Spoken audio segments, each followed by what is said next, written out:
प्रभु राम देव भगवान अल्लाह खुदा ईश आदि नाम एक ही शक्ति के हैं। वो कैसा है, कहां है, कैसे मिलता है, किसने देखा है? ये प्रश्नवाचक चिन्ह पूर्ण रूप से हटाने के लिए अवश्य सुनिए जगत गुरु तत्वदर्शी संत रामपाल जी महाराज के अमृत वचन सर्व पवित्र धर्मों के पवित्र शास्त्रों के आधार पर। सतगुरुदेव की जय। सर्व संगत से प्रार्थना है, सत्संग प्रारंभ हो रहा है। कृपया सत्संग स्थल पर शांतिपूर्वक विराजमान होकर के श्रद्धा से सत्संग सुने। परमेश्वर की प्यारी आत्माओं से पुनर्निवेदन है, सत्संग प्रारंभ हो रहा है। कृपया सत्संग स्थल पर शांतिपूर्वक विराजमान होकर के श्रद्धा से सत्संग सुने। सत सही सतगुरुदेव की जय। बंदी छोड़ कबीर परमेश्वर जी की जय। बंदी छोड़ गरीबदास जी महाराज जी की जय। स्वामी राम देवानंद जी गुरु महाराज जी की जय हो।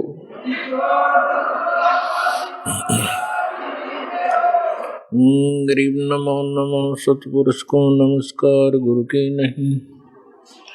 सुर नर मुनि जन साधुआ संतों सर्वस्ती नहीं। सतगुरु साहेब संत सब डंडो तुम प्रणाम। आगे पीछे मध्य हुए तिनको जा कुर्बान। निराकार निर्विषम काल जाल वैभंजनम निर्लेपम निज निर्गुणम अकल अनुवेशुंडनम सोहम सुरति समापतम सकल समाना निर्तल उज्ज्वल हिरंबर हरदमम बेपरवा अथाह वार पार निमज्जतम ग्रीव जो सुमर सिद्ध होई गणनायक गलता न करो अनुग्रह सोई पारस पद परवाना। आदि गणेश मनाऊं गणनायक देवन देवा चरण कमल लो लाऊं आदंत करूं सेवा। परम शक्ति संगीतम रिद्धि सिद्धि दाता सोई अवगत गुण अतीतम सत्य पुरुष निर्मोही जगदम्बा जगदीशं मंगल रूप मुरारी तन मन अर्पों शीशम भक्ति मुक्ति भंडारी। सुर नर मुनि जन ध्यावे ब्रह्मा विष्णु महेशा शेष शेष मुख गावे पूजे आदि गणेशा। इंद्र कुबेर सरीखा वरुण धर्म राय ध्यावे समरथ जीवन जी कामन इच्छा फल पावे। 33 कोटि अधारा दावे शेष 88 उतरे बहुजल पारा कट है यम की फांसी। 33 कोटि अधारा दावे शेष 88 उतरे बहुजल पारा कट है यम की फांसी। करे जोरूं विनती करूं धरूं चरण पर शीश। गुरु जी राम देवानंद जी महाराज ने दियो नाम बख्शीश। कोटि कोटि सिजदा करूं कोटि कोटि प्रणाम। चरण कमल में राखियो मैं बंदी जाम गुलाम। कुत्ता हूँ गुरुदेव का रामपाल दास का नाम। गले प्रेम की जेवड़ी जाके चोहा जाऊं। तो करो तो बावड़ू दूर दूर करो तो जाऊं। जो राखो तो ही रहूं जो देवो सुख।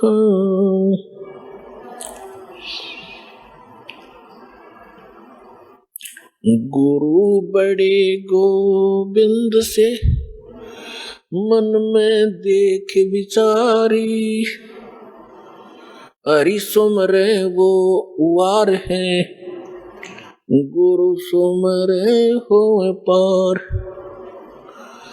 गुरु गोविंद दोनों खड़े, काके लागू पाए, बलिहारी गुरु अपना, जिन गोविंद दियो मिलाए।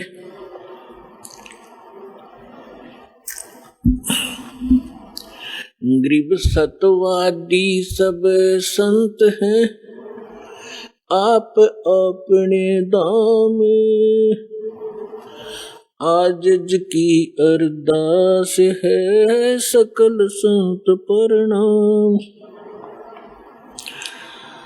गरीब साध साध सब नेक हैं, आप अपनी ठोरी, जो सतलोक ले जावेंगे वो साधु कोई और।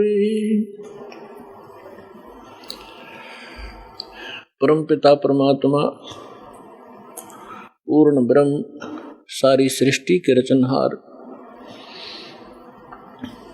कबीर देव, कबीर साहेब, बंदी छोड़ कबीर परमेश्वर जी, ये आप सभी के पिता हैं, हम सभी के जनक हैं, पूरे असंख्य ब्रह्मांडों के ये पालक हैं। और पुण्यात्माओं, हम अपने पिता को भूलकर किसी अन्य से वो सुख, वो अपना राइट मांग रहे हैं जो कभी नहीं दे सकता, जो पिता दे सकता है। पिता अपने पुत्र पुत्री को अपनी सर्व संपत्ति दे देता है सहर्ष। पिता को छोड़कर यदि हम किसी रिलेटिव से ये आस करें, वो कभी नहीं हो सकता। ठीक इसी प्रकार हम अपने पिता को छोड़कर उस परम पिता, सर्वशक्तिमान, सर्वसृष्टि रचनहार कबीर परमेश्वर को छोड़कर हम अन्य भगवानों से वो डिमांड करते रहे, हमें सुख दे भगवान, हमें निरोग कर भगवान, आपत्तियों का निवारण करे परमात्मा, ये कभी नहीं कर सकते। एक समर्थ परमात्मा है जिसका आज तक हमें ज्ञान नहीं था, और वो यहाँ आकर 120 वर्ष रहे, अपनी महिमा बता भी गए और दिखा भी गए।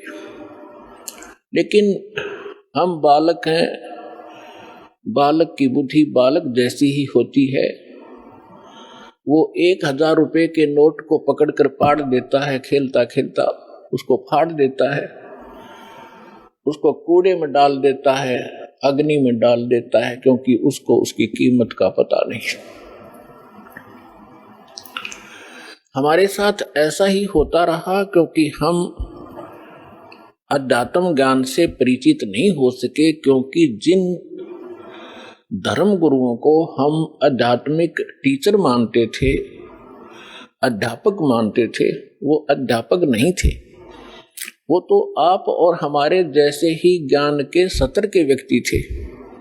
उनको अपने धर्म के सदग्रंथों का भी ज्ञान नहीं था,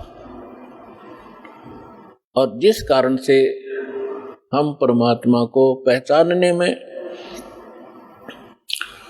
और उससे प्राप्त होने वाले सुखों को प्राप्त से वंचित रहे, असफल रहे। अब उसी परमेश्वर ने दया करी, यहाँ आके अपना भेद बता के चले गए।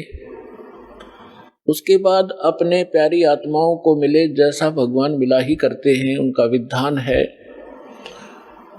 वेदों के अंदर प्रमाण है कि वो पूर्ण परमात्मा, सर्व सृष्टि रचनहार, सबका पालक, ऊपर के लोक में रहता है, सतलोक में, और वहां से सह शरीर चलकर आता है यहाँ नेक अच्छी आत्माओं को मिलता है जो दृढ़ भक्त होते हैं, उनको अपने से परिचित करवाता है, सचखंड सतलोक ले जाता है, फिर उनको वापस छोड़ देता है।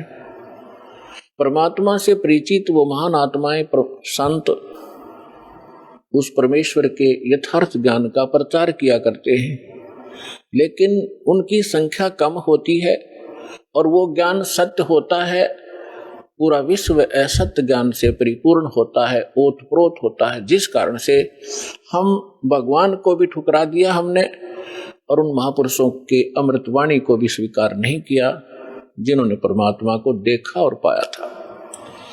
उनमें से कौन कौन है? आदरणीय धर्मदास साहिब जी, आदरणीय मुल्कदास साहिब जी, आदरणीय नानक साहिब जी, आदरणीय दादू साहिब जी, आदरणीय गरीबदास साहिब जी, गांव छुड़ानी, जिला दद्दर, हरियाणा वाले, आदरणीय गीसा दास साहिब जी, गांव खेखड़ा, जिला बागपुर, पहले मेरठ था अब बागपुर हो गया, उत्तर प्रदेश में, और आदरणीय स्वामी रामानंद जी काशी वाले ने। इन महापुरुषों को परमात्मा मिले, वो कबीर देव मिले, वो कबीर साहब मिले, अल्लाहू अकबर मिले और उनको सचखंड लेकर गए, सतलोक लेकर गए, जहां भगवान रहता है और जहां हम सभी रहा करते थे। हम अपनी गलती से यहां गलत स्थान पर आके गिर गए और जब तक हम उस स्थान पर नहीं जालेंगे तब तक ये जीव सुखी नहीं हो सकता। उन महापुरुषों को परमात्मा ने इसलिए परिचित करवाया कि वो गवाही देंगे कलयुग में कि हमने भगवान देखा और वो कहाँ रहता है। जो उन महापुरुषों ने ज्ञान दिया परमात्मा कैसा है, उसका नाम क्या है, वो कहाँ रहता है, उसकी प्राप्ति कैसे होती है, वो साकार है या निराकार है, स्वयं परमेश्वर ने आके बताया। और जिन्होंने भगवान को देखा, परमात्मा को देखा, उन्होंने वही बताया। और फिर जब दास के ऊपर कृपा की परमेश्वर ने अपने ही सदग्रंथों को खोजा तो उन सदग्रंथों में वही पाया जो भगवान ने बताया था। और परमात्मा से परिचित जिन महापुरुषों के अभी आपके सामने नाम गिनवाए, इनने भी वही बताया था। और जो साधना हमारे सदग्रंथों में लिखी है, सबसे पहला प्रश्न यही आता है मन में कि भगवान किसने देखा है। अभी दास ने आपके रूबरू जिन महापुरुषों के शुभ नाम की गिनाए, इन्होंने भगवान को देखा है, इन्होंने भगवान को पाया है। और भगवान कैसा है? भगवान साकार है, मनुष्य दृश्य है, हमरे ही उनिहार है, हमारा सृजनहार। हमारा भगवान हमारे ही जैसी उनिहार का है, यानी मनुष्य दृश्य ही है, लेकिन उसके सामर्थ्य में और जीव के सामर्थ्य में दिन और रात का अंतर है। वो सर्वशक्तिमान है, सर्वसृष्टि रचनहार है, सबका पालक है, लेकिन है मनुष्य जैसा ही। फिर तीसरा आता है कि परमात्मा मिलता कैसे है। जैसे ज्ञान भी हो जाएगा, भगवान ऐसा है, भगवान वहां रहता है, परमात्मा ये सुख देता है, जब तक उसका समाधान नहीं मिला, उस स्थान को पाने की विधि प्रॉपर नहीं मिली, तो ज्ञान भी व्यर्थ है। तो अब वो साधना कौन सी है जिससे वो स्थान प्राप्त होगा, जो श्रीमद् भगवत गीता अध्याय नंबर 18 के श्लोक नंबर 62 में, गीता अध्याय नंबर 15 के श्लोक नंबर 4 में वर्णन किया हुआ है कि अर्जुन तू सर्व भाव से उस परमेश्वर की शरण में जा। गीता ज्ञान दाता अपने से अन्य किसी समर्थ परमात्मा की शरण में जाने के लिए अर्जुन जी को कह रहा है। और उसकी शरण में जाने से ही तो परम शांति को और शाश्वत स्थान को, शाश्वत स्थान मीन जिसका कभी नाश ना हो, सत्यलोक, अविनाशी लोक, अमर लोक को प्राप्त होगा। और गीता ज्ञानदाता अपने विषय में कहता, गीता अध्याय नंबर 2 के श्लोक नंबर 12 में, गीता अध्याय नंबर 4 के श्लोक 5 और 9 में, गीता अध्याय नंबर 10 के श्लोक नंबर 2 में कि अर्जुन तेरे और मेरे बहुत जन्म हो चुके हैं, तू नहीं जानता मैं जानता। इससे सिद्ध है कि गीता ज्ञानदाता अविनाशी नहीं है और इसके साधक भी फिर अविनाशी स्थान प्राप्त नहीं कर सकते। गीता ज्ञानदाता 8वें अध्याय के 13वें श्लोक में गीता जी में कहता है कि अर्जुन मेरे मुझ ब्रह्म का केवल एक मंत्र है और इसकी जो साधना करता है अंतिम सांस तक, मरते दम तक, वो इस ओम से मिलने वाली परम गति को प्राप्त होता है। ओम से मिलने वाली परम गति कौन सी है? ब्रह्मलोक। ओम ब्रह्म का मंत्र है। ओम के जाप से ब्रह्मलोक प्राप्त होता है। गीता अध्याय नंबर 8 के श्लोक नंबर 16 में स्पष्ट किया है कि ब्रह्मलोक में गए हुए प्राणी भी पुनर्वृत्ति में हैं, वो भी फिर जन्म और मृत्यु के इस चक्कर में गिरे ही रहते हैं। गीता अध्याय नंबर 15 के श्लोक नंबर 4 में कहा कि अर्जुन तत्वदर्शी संत की प्राप्ति के उपरांत परमेश्वर के उस परम पद की खोज करनी चाहिए, जहां जाने के बाद साधक फिर लौटकर कभी संसार में नहीं आते। और जिस परमेश्वर ने सब ब्रह्मांडों की रचना की है, जिससे संसार रूपी वृक्ष की प्रवृत्ति विस्तार को प्राप्त हुई है, यानी संसार रूपी वृक्ष का 15वें अध्याय के अंदर एक एग्जाम्पल है, फॉर एग्जाम्पल, उदाहरण के तौर पे बताया है कि ये सारा संसार समझो उल्टा लटका हुआ संसार तुल्य है, वृक्ष तुल्य है। ऊपर को जड़ तो पूर्ण परमात्मा परम अक्षर ब्रह्म है जो सबका पालन करता है। पेड़ का पालक मूल होता है, जड़ होती है, और बाकी जितना भी तना डार टहनियां पत्ते उस मूल से ही आहार प्राप्त करते हैं, खुराक प्राप्त करते हैं। तो सबका पालक है और उसी ने सब ब्रह्मांडों की रचना की है, केवल उसी की भक्ति करो। तो पुण्यात्माओं, आपका सौभाग्य है, आपकी किस्मत न्यारी है, और जिन पुण्यात्माओं को इस मनुष्य जीव इस कलयुग के अंदर मानव शरीर प्राप्त है, तो वो बहुत ही पुण्यकर्मी प्राणी है पिछले जन्म जन्मांतर का, क्योंकि इस समय में मानव शरीर प्राप्त करना ये आम आत्मा के संस्कार नहीं है। और उससे भी अच्छी आत्माएं वो हैं जो सतलोक आश्रम बरवाला जिला हिसार में आकर दीक्षित हो रही। धन है उनके माता पिता जिनसे जन्म लिया। यहाँ आने से आपका मोक्ष होगा, आपके परिवार का मोक्ष होगा, आपके सर्व संकट दूर होंगे। सर्व संकट किसी प्रकार के हों, आर्थिक हो, शारीरिक हो, तीन ताप के हो, भूत प्रेत की बाधा हो, ये तो परमात्मा पहले करेगा। उसके बाद फिर आपको इसके पैरेलल ज्ञान भी कराया जाएगा कि ताकि आप इन सुखों को पाकर फिर भूल ना जाओ भगवान को, क्योंकि ये सुख यहाँ का अस्थायी अक्षणिक है, झूठा है। और इस सुख को पाकर हम मस्त हो जाते हैं, जो हमारी सबसे बड़ी भूल होती है। उसके लिए परमात्मा कबीर परमेश्वर जी कहते हैं कि सुख के माथे पत्थर पड़ो, जो नाम हृदय से जावे, बलिहारी उस दुख के, जो पल पल नाम रटावे। ये परमात्मा खुद बताते हैं कि तुम ऐसे अर्ज लगाया करो मेरे सामने कि हे भगवान, ऐसा सुख भी ना देना जिससे आपकी भूल पड़े, बाढ़ में जाओ ऐसा सुख जो भगवान से दूर करे, ऐसा दुख दिए रखना परमात्मा, तेरी याद बनी रहे। आज दास देख रहा है सतलोक आश्रम बरवाला में 80% वो भक्त आ रहे हैं जो काल के सताए हुए हैं, कर्मों से पीड़ित हैं। तो पुण्यात्माओं, घबराना नहीं, समर्थ की शरण आपको प्राप्त हो गई है और ये दुख आपके लिए वरदान सिद्ध होगा। यदि आप दुखी नहीं होते तो इसी तरह की तरह राजनीति में धक्के खाते फिरो या कित और बैठ कर बकवाद गढ़ो, ताश खेलो, वो दुख तुम्हारे लिए वरदान है जो आपको परमात्मा के चरणों में ले आया।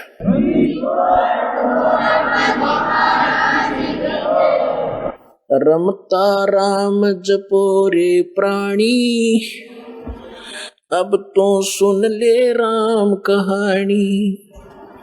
रमता राम यानी सर्वव्यापक, जिस परमेश्वर की असंख्य ब्रह्मांडों पर सत्ता है, ओवरऑल कंट्रोलर है, उसका नाम जपो रे प्राणी, अब तो सुन ले वो राम कहानी।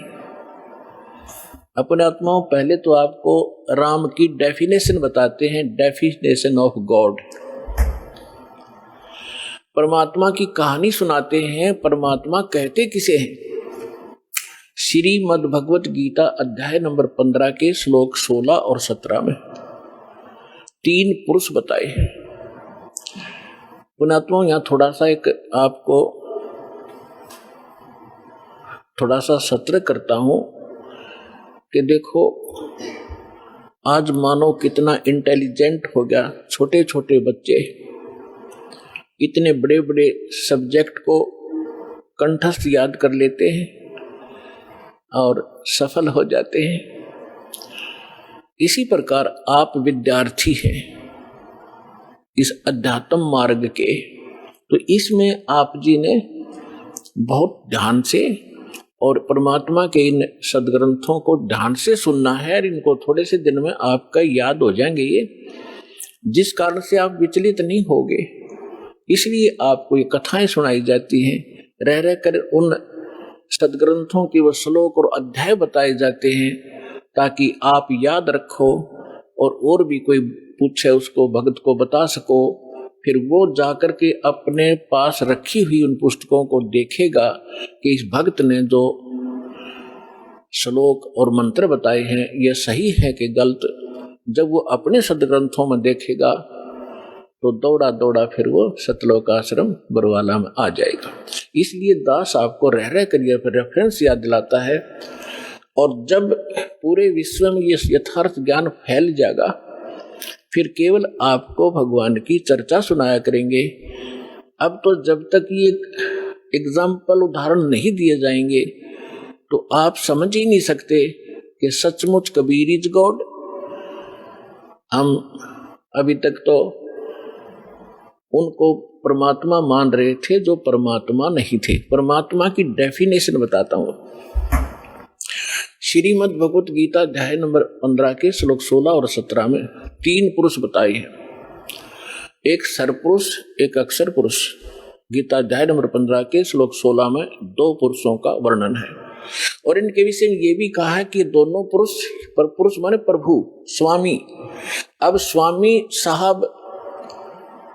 साहब जिसे कहते हैं, जैसे हम कहते हैं तहसीलदार साहब, भाई कमिश्नर, डीसी साहब, डीएम साहब, कमिश्नर साहब, मंत्री साहब, मुख्यमंत्री साहब, प्रधानमंत्री साहब, राष्ट्रपति साहब, ये सभी साहब हैं, सभी स्वामी हैं, ये मालिक हैं, लेकिन अपने अपने अक्षेत्र के। तो इनमें कंप्लीट जो साहब है वो कौन है? राष्ट्रपति, और सेकंड नंबर फिर प्रधानमंत्री। इसी प्रकार सरपुरुष ये ब्रह्म है, ज्योत स्वरूपी निरंजन ये काल है, ये केवल 21 ब्रह्मांड का स्वामी है, मालिक है, साहब है, राम है। राम कहो, साहब कहो, गॉड कहो, अल्लाह कहो, रब कहो, खुदा कहो, ये उस परमात्मा के ही पर्यायवाची भाषा भिन्न नाम है। तो ये इन दोनों के विषय में कहा 15वें अध्याय के 16वें श्लोक में श्रीमद् भगवत गीता में कि सरपुरुष और अक्षर पुरुष इस पृथ्वी वाले लोक में ये 2 पुरुष हैं, और इनके अंतर्गत जितने प्राणी आते हैं 21 ब्रह्मांड तो हैं ब्रह्म के, और 7 शंख ब्रह्मांड, नील, पद्म, शंख, ये काउंटिंग है गणित रीति से। 7 शंख ब्रह्मांड का स्वामी है अक्षर पुरुष। वैसे अक्षर का अर्थ होता है अविनाशी, लेकिन ये अविनाशी नहीं है, ये चिरस्थायी है।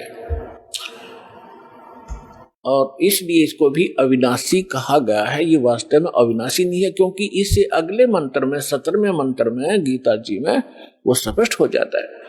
इसमें क्या बताया कि सरपुरुष और अक्षर पुरुष तथा इनके अंतर्गत जितने प्राणी शरीरधारी हैं ये सभी नाशवान हैं, इंक्लूडिंग सरपुरुष और अक्षर पुरुष। फिर बताया है लेकिन जीवात्मा किसी की नहीं मरती।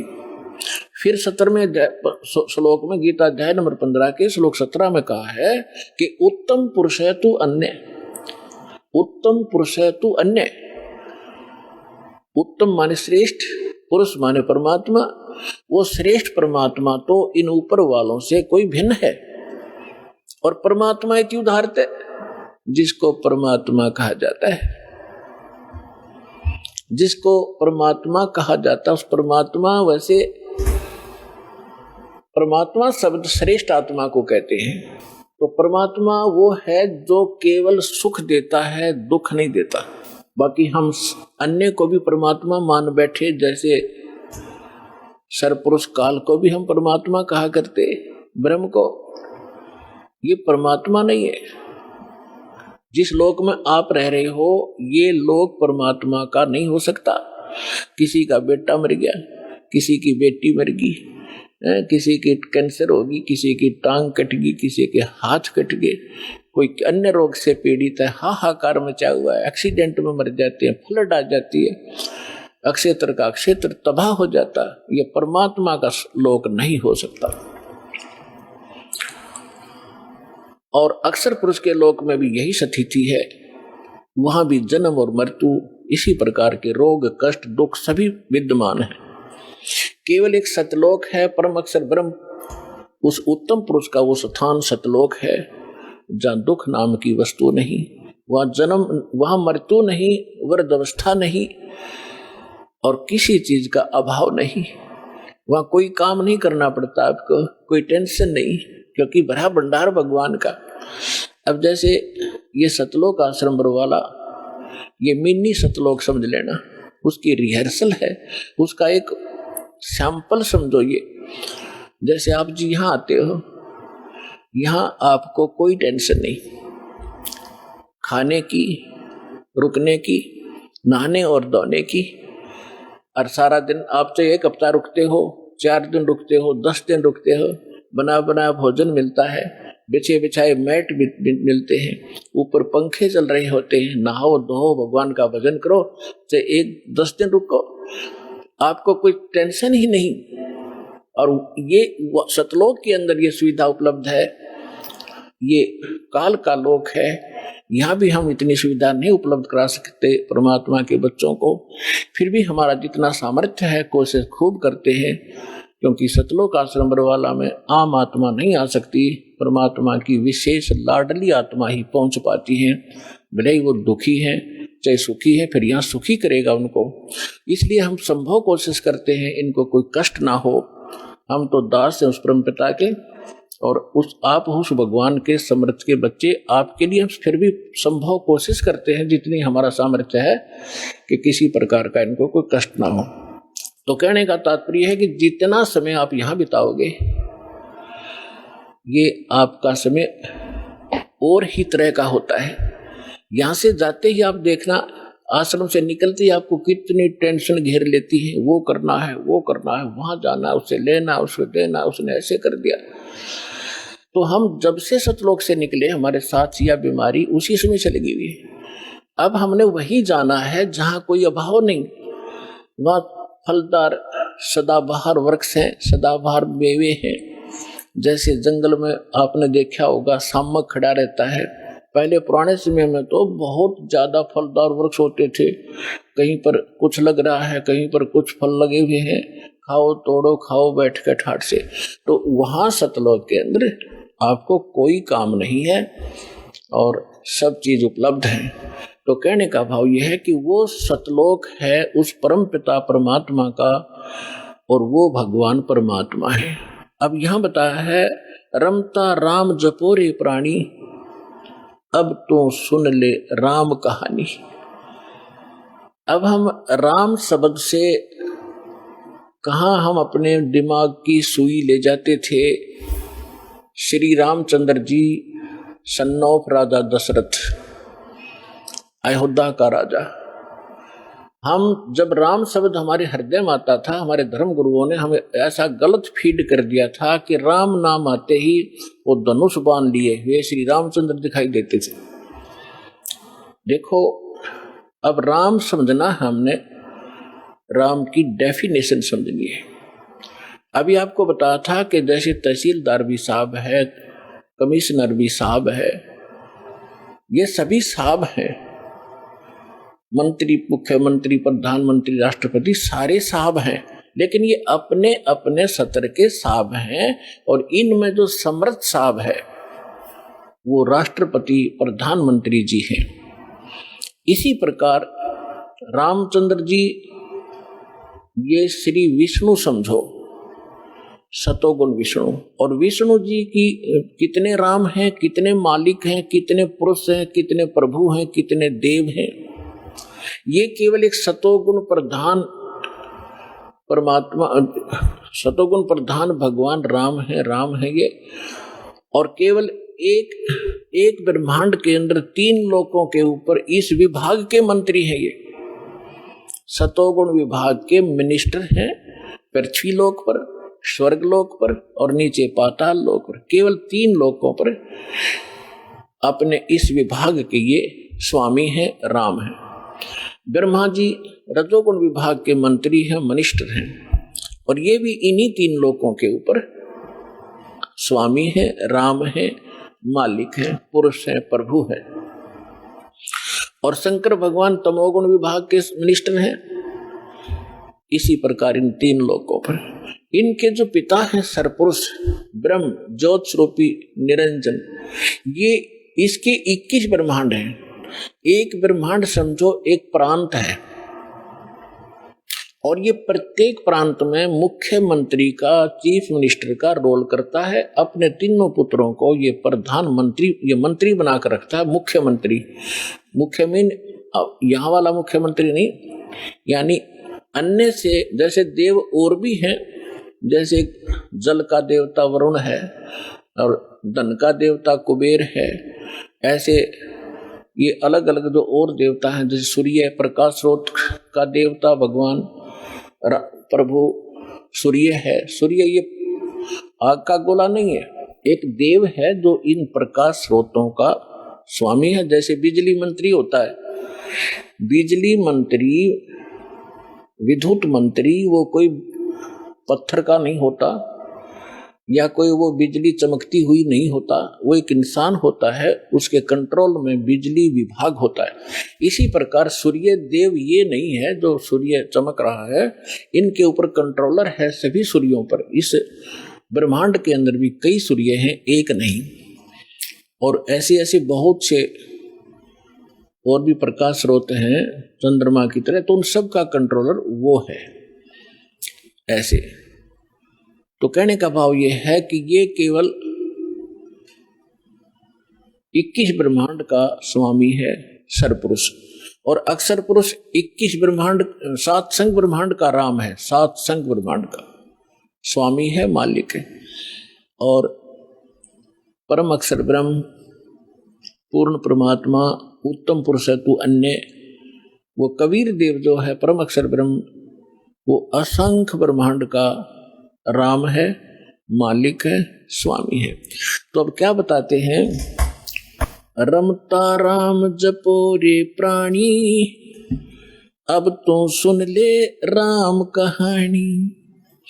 कच्छ मच्छ कूरम ना होते, धौल धरनी नहीं ध्यानी। चंद सूरज 2 दीपक ना थे पवन और पानी। भाई कच्छ मच्छ ये कूरम ना होते, धौल धरनी नहीं ध्यानी। चंद सूरज 2 दीपक ना थे पवन और पानी। ब्रह्मा विष्णु महेश नहीं होते, नहीं लक्ष्मी नहीं गौरज रानी। सावतरी नहीं सनकादिक तब होते अलख बिनानी।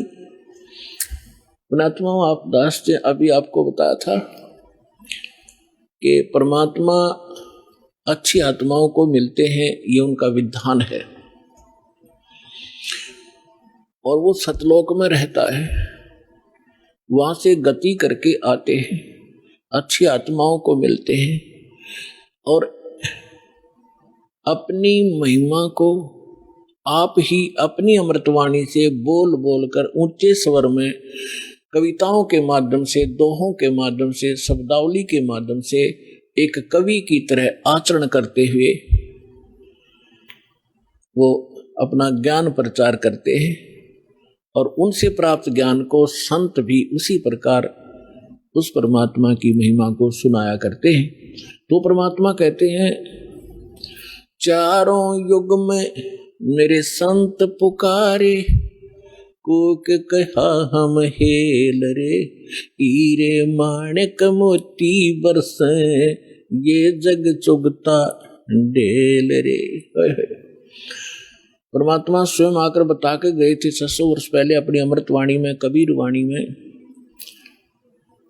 कि चारों युग में हम आते हैं और अपनी प्यारी आत्माओं को ये यथार्थ ज्ञान सुनाते हैं और वो मुझसे प्राप्त ज्ञान को मुझसे परिचित महापुरुष भी मेरे संत इसी ज्ञान का आगे प्रचार करते हैं।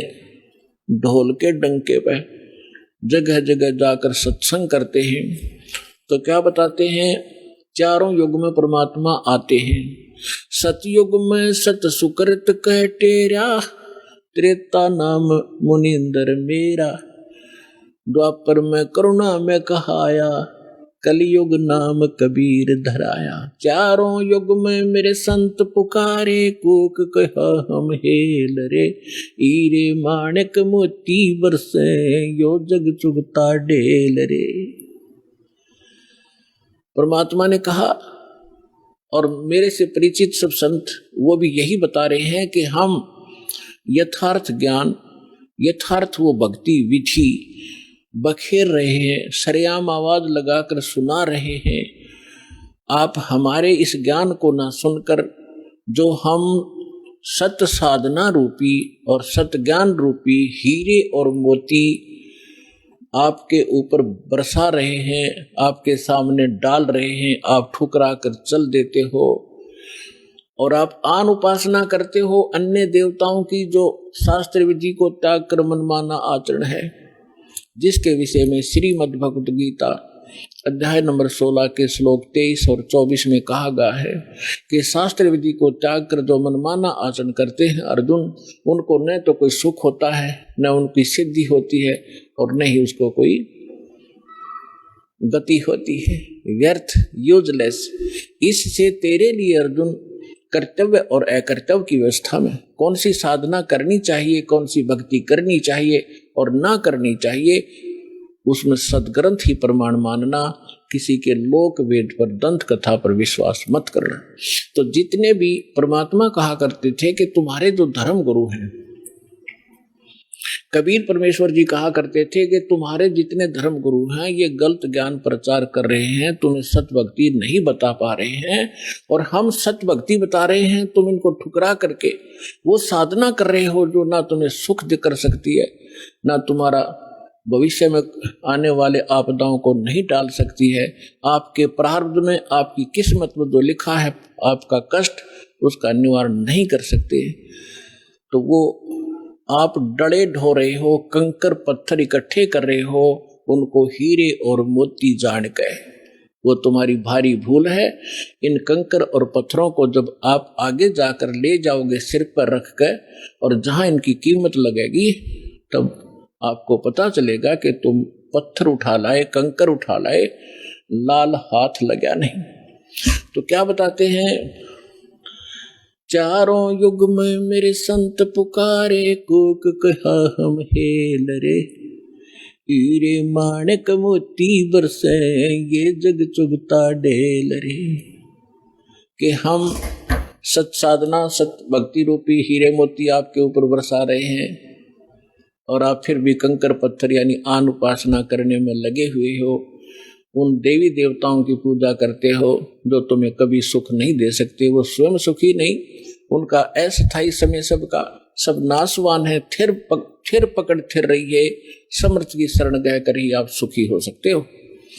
समरथ का शरणाग हो रंग होरी हो, वाई कदे न हो ए काज राम रंग होरी हो। कहते समर्थ की शरण पकड़ो, ग्रहण करो, फिर कभी भी आपके ऊपर कोई आपदा नहीं आवेगी यदि आप मर्यादा में रहोगे। पर भी लेन जात है दुनिया, हमरा ज्ञान किने ना सुनिया। परमात्मा कितने दुखी होकर कहते हैं कि तुम पर भी लेन जाते हो, वहां पर कहीं पर कोई कुंभ का मेला लग जाता है, उस जोड़ में तालाब में जिसमें गधे भी ना नहावे, बड़े पानी भी ना पिए, और उसमें तुम नहाकर कल्याण समझते हो अपना। तुमसे पहले वहां मछलियां, मेंढक सभी विद्वान रहते हैं, उनका मोक्ष नहीं होता। अपने सदग्रंथों का आधार मान और संत महापुरुष जिनको भगवान मिले उनकी वाणी को आधार मानकर साधना कीजिए, तभी सफलता होगी। तो भगवान कहा करते कि पर भी लेन जात है दुनिया, और हमरा ज्ञान किन्हें ना सुनी। तो यहां क्या बताना चाहते हैं भाई, कच्छ मच्छ कूरम ना होते, दौल धरनी नहीं ध्यानी, ये चंद सूरज दो दीपक ना थे, नहीं थे पवन और पानी। ब्रह्मा विष्णु महेश न होते, नहीं लक्ष्मी गौरज रानी, सावतरी नहीं सनकादिक तब होते अलख बिनानी। अब आदरणीय गरीबदास साहिब जी कह रहे हैं परमात्मा से प्राप्त उस यथार्थ ज्ञान के आधार से कि पहले सबसे पहले कुछ भी नहीं था, केवल एक परमात्मा था। और यही हमारे वेद बताते हैं, और यही वो महापुरुष बताते हैं, और यही परमात्मा स्वयं आकर ज्ञान देते हैं। हम ही अलख अला हैं कुतुब गोस और पीरे, गरीबदास खालिक धनी हमरा नाम कबीरे। ए स्वामी सृष्टा में सृष्टि हमारे तीरे, दास गरीब ऊपर बसूं अधर बसूं अवगत सत्य कबीरे। परमात्मा ने स्वयं भी अपनी महिमा बताने की चेष्टा की, पर हम बालक इतने हैं, हम परमात्मा को पहचान नहीं सके, क्योंकि हम बाल बुद्धि बना दिए इन अज्ञानी संतों, महंतों, मंडलेश्वरों ने, गुरुओं ने। अपनात्माओं, सबसे पहले भगवान ने आपको शिक्षित किया और फिर इस ज्ञान को आप तक पहुंचाया। अब जितने भी आप यहां आए हो किसी भी धर्म मजहब से, सबसे पहले आपने ये ज्ञान सुना होगा तो बहुत बुरा लगा था, और आज आपको कैसा लग रहा है कि हे भगवान, अगर पृथ्वी पर ज्ञान है तो ये है ना, सब अज्ञान भरा पड़ा है। तो काल ने इतना ज्ञान ठुकवा दिया हमारे परमात्मा के बच्चों में कि ज्ञान से दूर भाग रहे, विरोध कर जाते हैं, अपना जीवन नाश कर लेते हैं। लेकिन इसलिए परमात्मा ने आपको शिक्षित बनाया। आज बूढ़े से लेकर बालक तक सबको अक्षर ज्ञान है। अगर मान ले कोई बुजुर्ग रह भी रहा कि तक कोण में ना पढ़ जाओ, तो उसके पोता पोती और उसके बेटे सारे शिक्षित तो बैठ कर समझाओगे कि नहीं पिताजी ऐसे है, ये सही लिखा है, इसमें गीता से हमने मिला लिया, तो भी मान जाएगा। तो इसलिए मालिक ने इस समय सिलेक्ट किया था कि जब पिछली पीढ़ी आवेगी और कलयुग 5505 बीत जाएगा, तब इस ज्ञान का हम ढोल के डंके पर प्रचार करेंगे और सब बच्चे मेरी शरण में आएंगे, सबका मोक्ष होगा। पूरे विश्व के बच्चे परमात्मा के ही बच्चे हैं, चाहे कोई हिंदू है, मुसलमान है, सिख है, ईसाई है, हम एक पिता के बच्चे। हम अपनी गलती से अलग अलग हो गए, हमें ज्ञान ठीक ना मिलने से हम भिन्न भिन्न हो गए। परमात्मा का आदेश है कि इस ज्ञान को सुनकर सब फिर एक होंगे और सबका मोक्ष होगा। अपने आत्मा आपको कथा सुनाते हैं। परमात्मा, जैसे परमात्मा की महिमा वेदों में लिखी है, और विशेष वैसे तो पूरा विश्व वेदों के ज्ञान को नकारा नहीं करते। केवल एक पंथ है और उस पंथ की जो ब्रांचें हैं वो ही अपनी मंदबुद्धि के कारण ये कहते हैं कि हम वेदों और गीता को नहीं मानते। हमारे गुरुओं का ज्ञान तो वेदों और गीता से ऊपर का है। जब दास ने उस पंथ के यानी राधा स्वामी पंथ के प्रवर्तक श्री शिवदयाल जी महाराज आगरा के रहने वाले जो जिसे राधा स्वामी पंथ चला बताते हैं, जो इनका प्रमुख है, उसका ज्ञान पढ़ा और फिर वेदों से देखा, संतों की महापुरुषों की वाणी से देखा, उसने कख भी पता नहीं अध्यात्म मार्ग का। और उसके अनुयायी यूं कहते हम तो वेदों को और गीता को नहीं मानते, हमारा ज्ञान तो इससे ऊपर का है। उसकी झलक आपको कई बार दिखा रखी है, फिर दिखाऊंगा। उन्हें सतनाम का पता नहीं, सतलोक का पता नहीं, वो कैसा है और वहां क्या सचिथि है, खाक है उनके पास ज्ञान। और इनमें से राधा स्वामी पंथ से ही कौन से पंथ निकले हैं? धन धन सतगुरु सच्चा सौदा सिरसा और जगमाल वाली, और दनौद के अंदर ताराचंद, जय गुरुदेव मथुरा में ठाकुर जी एक हुए हैं वो राधा स्वामी के ही, और दिल्ली के अंदर सावन कृपाल मिशन, और भी नरे बहुत गने इनके पंथ। ये सारे समझो उसी कुएं का जल है जिसमें जल के स्थान पर कुछ भी नहीं है, खाली है। वो खारा पानी है, यो जलैस है, ये समझो। यानी उनका ज्ञान गलत है।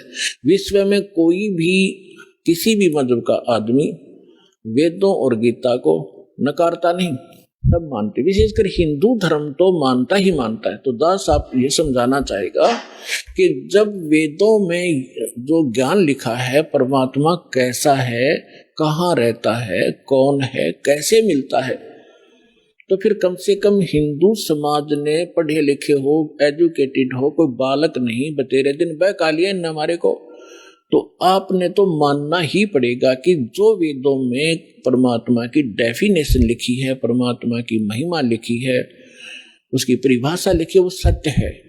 तो वो किसके ऊपर खरी उतरती है? बस 2 मिनट में फैसला हो जाएगा। Who is God? कौन है वो परमात्मा जिसके विषय में वेद गुण गाते हैं?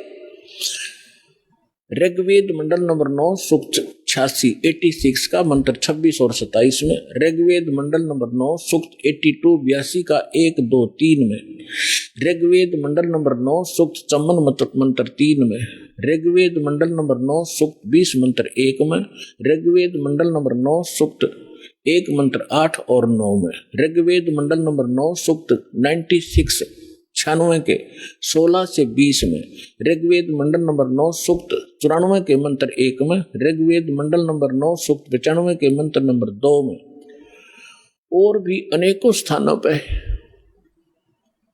इसमें क्या लिखा है कि वो कबीर देव, कबीर साहब, कबीर भगवान वो ऊपर सतलोक में, अमरलोक के तीसरे भाग में वहां बैठा है, सभी ब्रह्मांडों के ऊपर।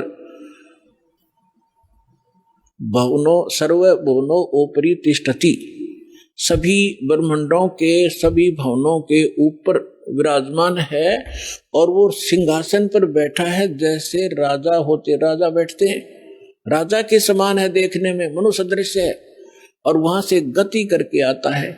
अच्छी आत्मा जो नेक दृढ़ भक्त होते हैं उनको मिलता है, उनको तत्व ज्ञान से परिचित कराता है, और वो परमात्मा एक कवियों की तरह आचरण करता हुआ एक प्रसिद्ध कवि की भी उपाधि प्राप्त करता है, और स्थान स्थान पर जाकर ऊंचे स्वर में गरज गरज कर अपनी वाणी को स्वयं ही कहीं खड़ा होकर के बोलने लग जाता है, और अपनी महिमा की वाणी को लोकोक्तियों के माध्यम से, दोहों के माध्यम से, शब्दों के माध्यम से, वाणी के माध्यम से वो बोल बोल कर गा के सुनाता है, जिस कारण से एक प्रसिद्ध कवियों में से भी एक प्रसिद्ध कवि कहलाता है। लेकिन वो भगवान होता है, वो समरस होता है। तो ये क्वालिटी किसके अंदर है? ये तो वेदों ने बताया। और फिर कि भगवान मनुष्य सदृश है, वहां से चल कर आया, तख्त पर बैठा है, सिंहासन पर बैठा है, और जिन महापुरुषों के दास ने नाम गिनाए, एक बार फिर नाम गिनाता हूं, क्योंकि ऐसे महापुरुषों के बार बार नाम लेने से भी हमारी आत्मा शुद्ध होती है। आदरणीय ध्रुवदास साहिब जी, आदरणीय मुल्कदास साहिब जी, आदरणीय नानक देव साहिब जी, आदरणीय दादू साहिब जी, आदरणीय गरीबदास साहिब जी गांव छुड़ानी जिला जज्जर हरियाणा वाले, आदरणीय गीसा दास साहिब जी गांव खेखड़ा जिला बागपुर उत्तर प्रदेश वाले, आदरणीय स्वामी रामानंद जी काशी वाले। अपनात्मा दास जिन महापुरुषों के नाम गिना रहा है, आप ये ना समझना कि जहां ये रहा करते वहां बड़ी भक्ति होगी, वहां कख नहीं किसी के पास। कई भक्त इस भूल में धक्के खान चले गए, वहां कोई छुड़ानी चला गया, और उनका जब देखा हाल फिर आया वापस। तो पुण्यात्मा, क्योंकि हम पहले या भटक चुके हो, अब बार बार ना भटकना, इसलिए दास आपको आगाह करता है। ये संत महापुरुष खड़े हुए, लेकिन वो भी उस महापुरुषों के इस ज्ञान से परिचित नहीं है। इन महापुरुषों ने फिर यही बताया। क्या बताया? जैसे नानक साहब ने कहा,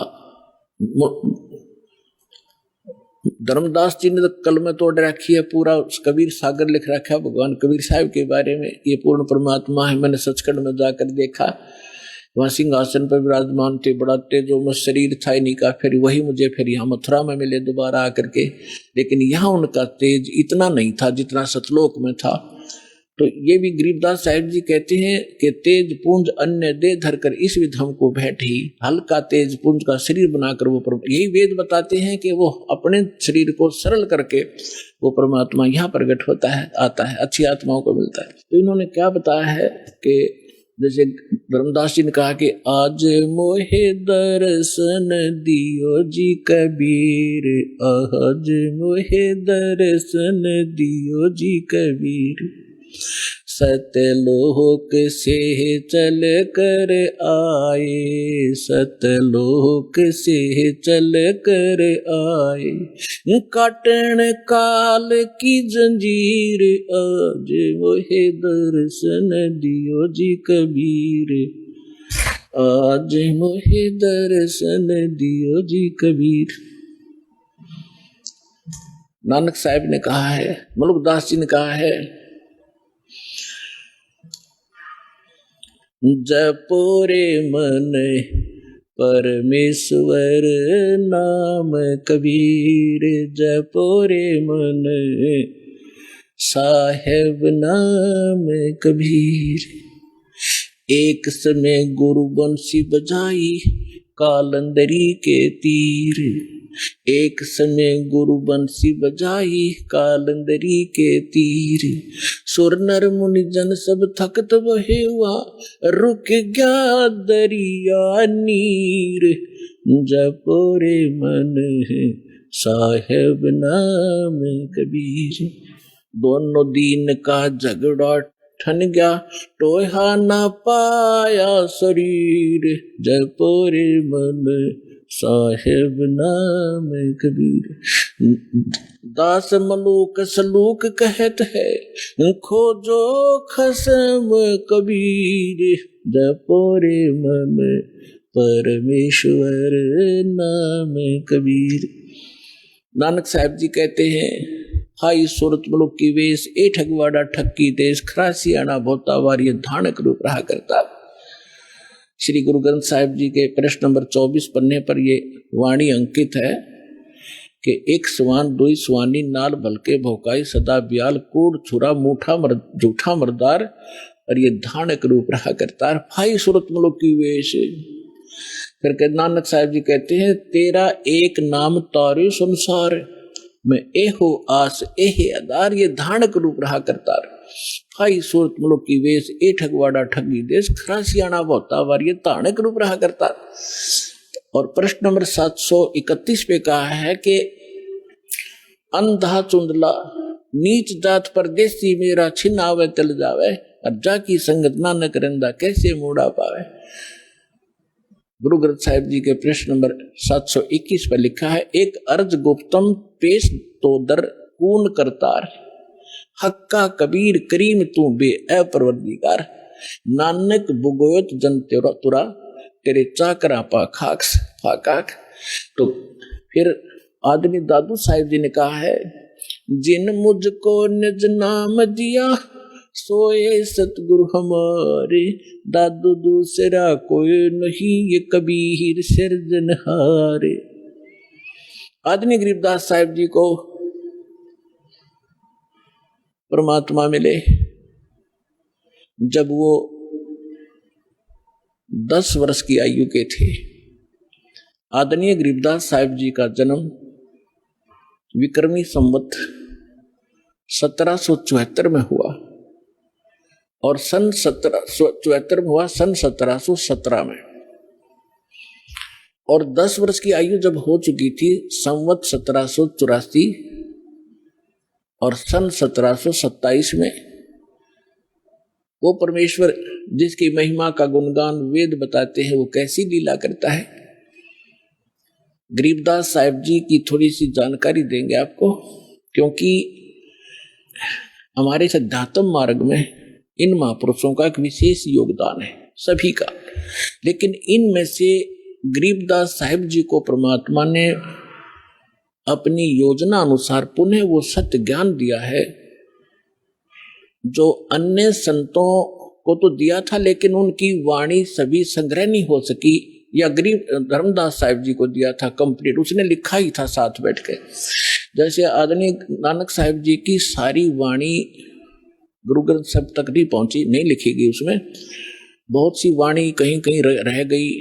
एक प्राण संग्रह नाम की पुस्तक है, उसके बारे में भी कहा कि वो पूरी की पूरी नानक साहिब जी की वाणी थी। उसमें 160 पृष्ठ थे, उसमें से 80 ही लिए गए।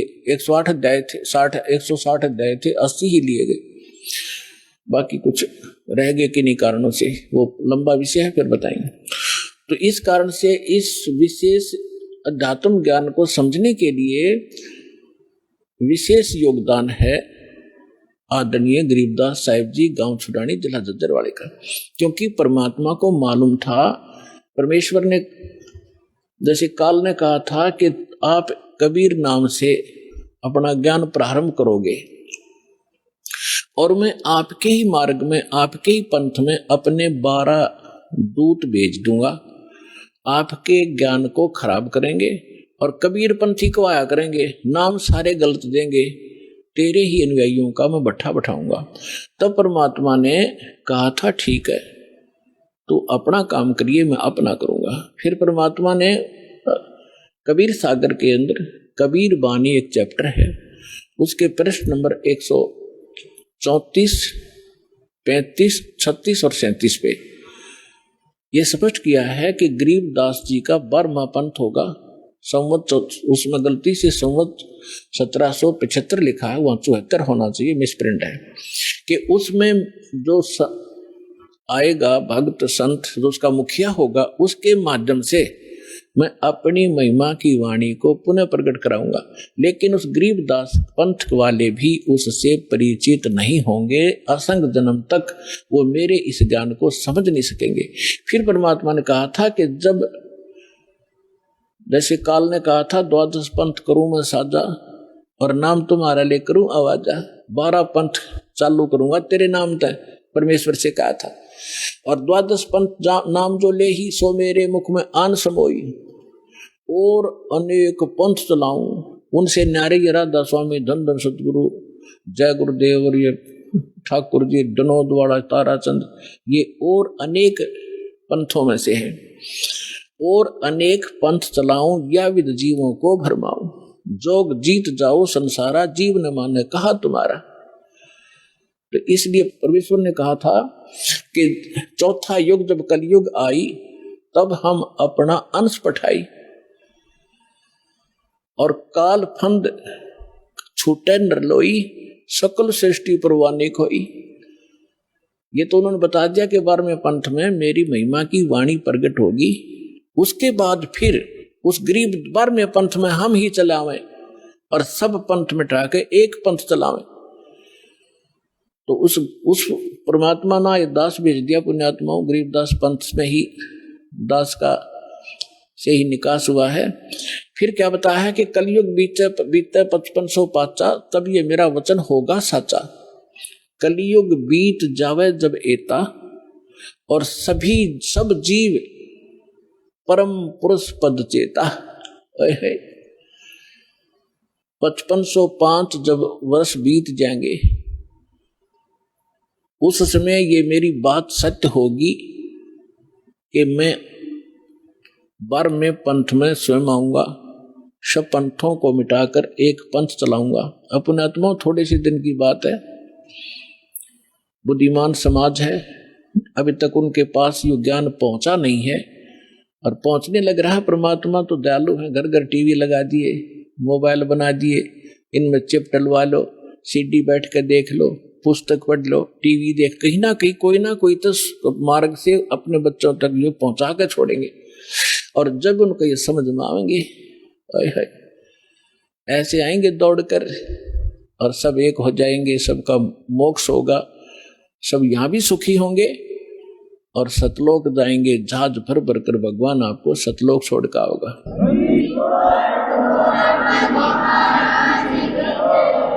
तो यहाँ प्रसंग जो चल रहा था, यहाँ जो प्रसंग चल रहा है कि गरीबदास जी जो हैं, इनका विशेष योगदान, इसलिए इनकी थोड़ी सी हिस्ट्री सुनाऊंगा ताकि आपको परमात्मा पहचानने में आसानी होगी। सभी वेद बतावें और सभी परमात्मा प्राप्त संत गुण गावें, तो फिर भगवान के पहचानने में आपको धोखा नहीं होगा, देर नहीं लगेगी और दृढ़ हो जाओगे। फिर चाहे कोई ब्रह्मा विष्णु महेश आकर भी आपको भ्रमित करने की चेष्टा करेगा, आप उनकी बात को मान नहीं सकते। दास आपको इतना दृढ़ करना चाहता है। अब जो प्रसंग चल रहा है कि गरीबदास जी जब 10 वर्ष के हुए, गरीबदास जी की थोड़ी हिस्ट्री सुनाऊंगा, यहाँ उनकी जीवन लीला थोड़ी सी सुनाऊंगा, वह पर्याप्त होगी आपके लिए।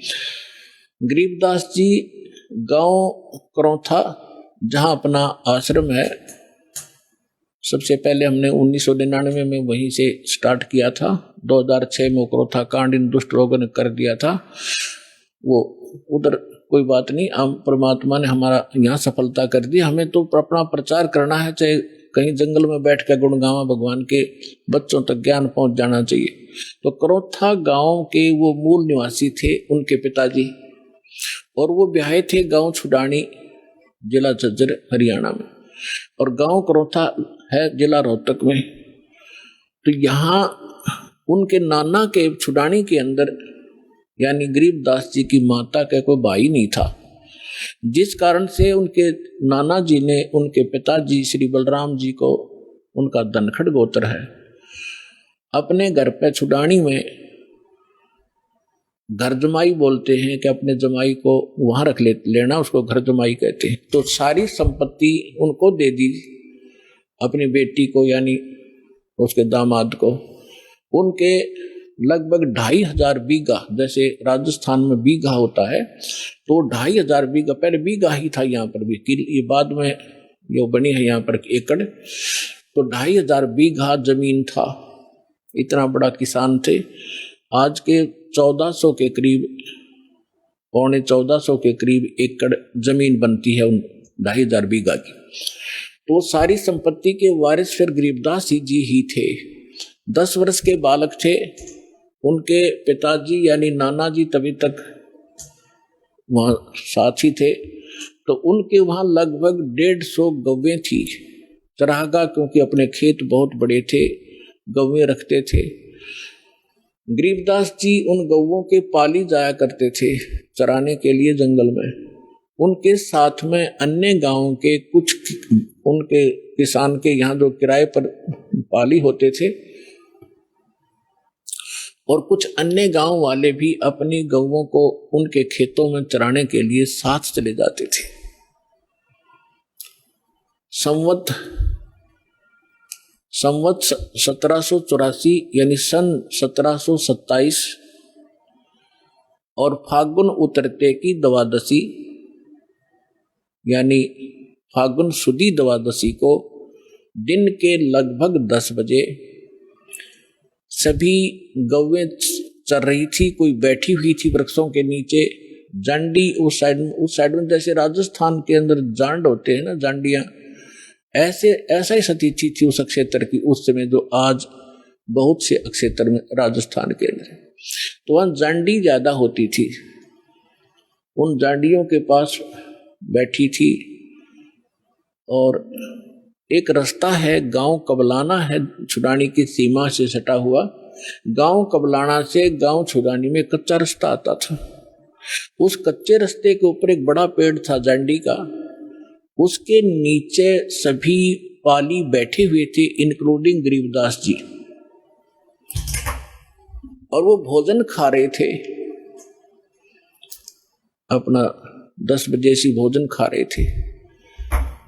उसी समय परमात्मा सतलोक से आए। कबीर देव एक जिंदा महात्मा का वेशभूषा बना के, कलयुग के अंदर वो जिनको मिले हैं जिंदा, जैसे जिंदा महात्मा कैसा होता है, मुसलमानों के अंदर विशेषकर इस वेशभूषा के फकीर पाए जाते हैं।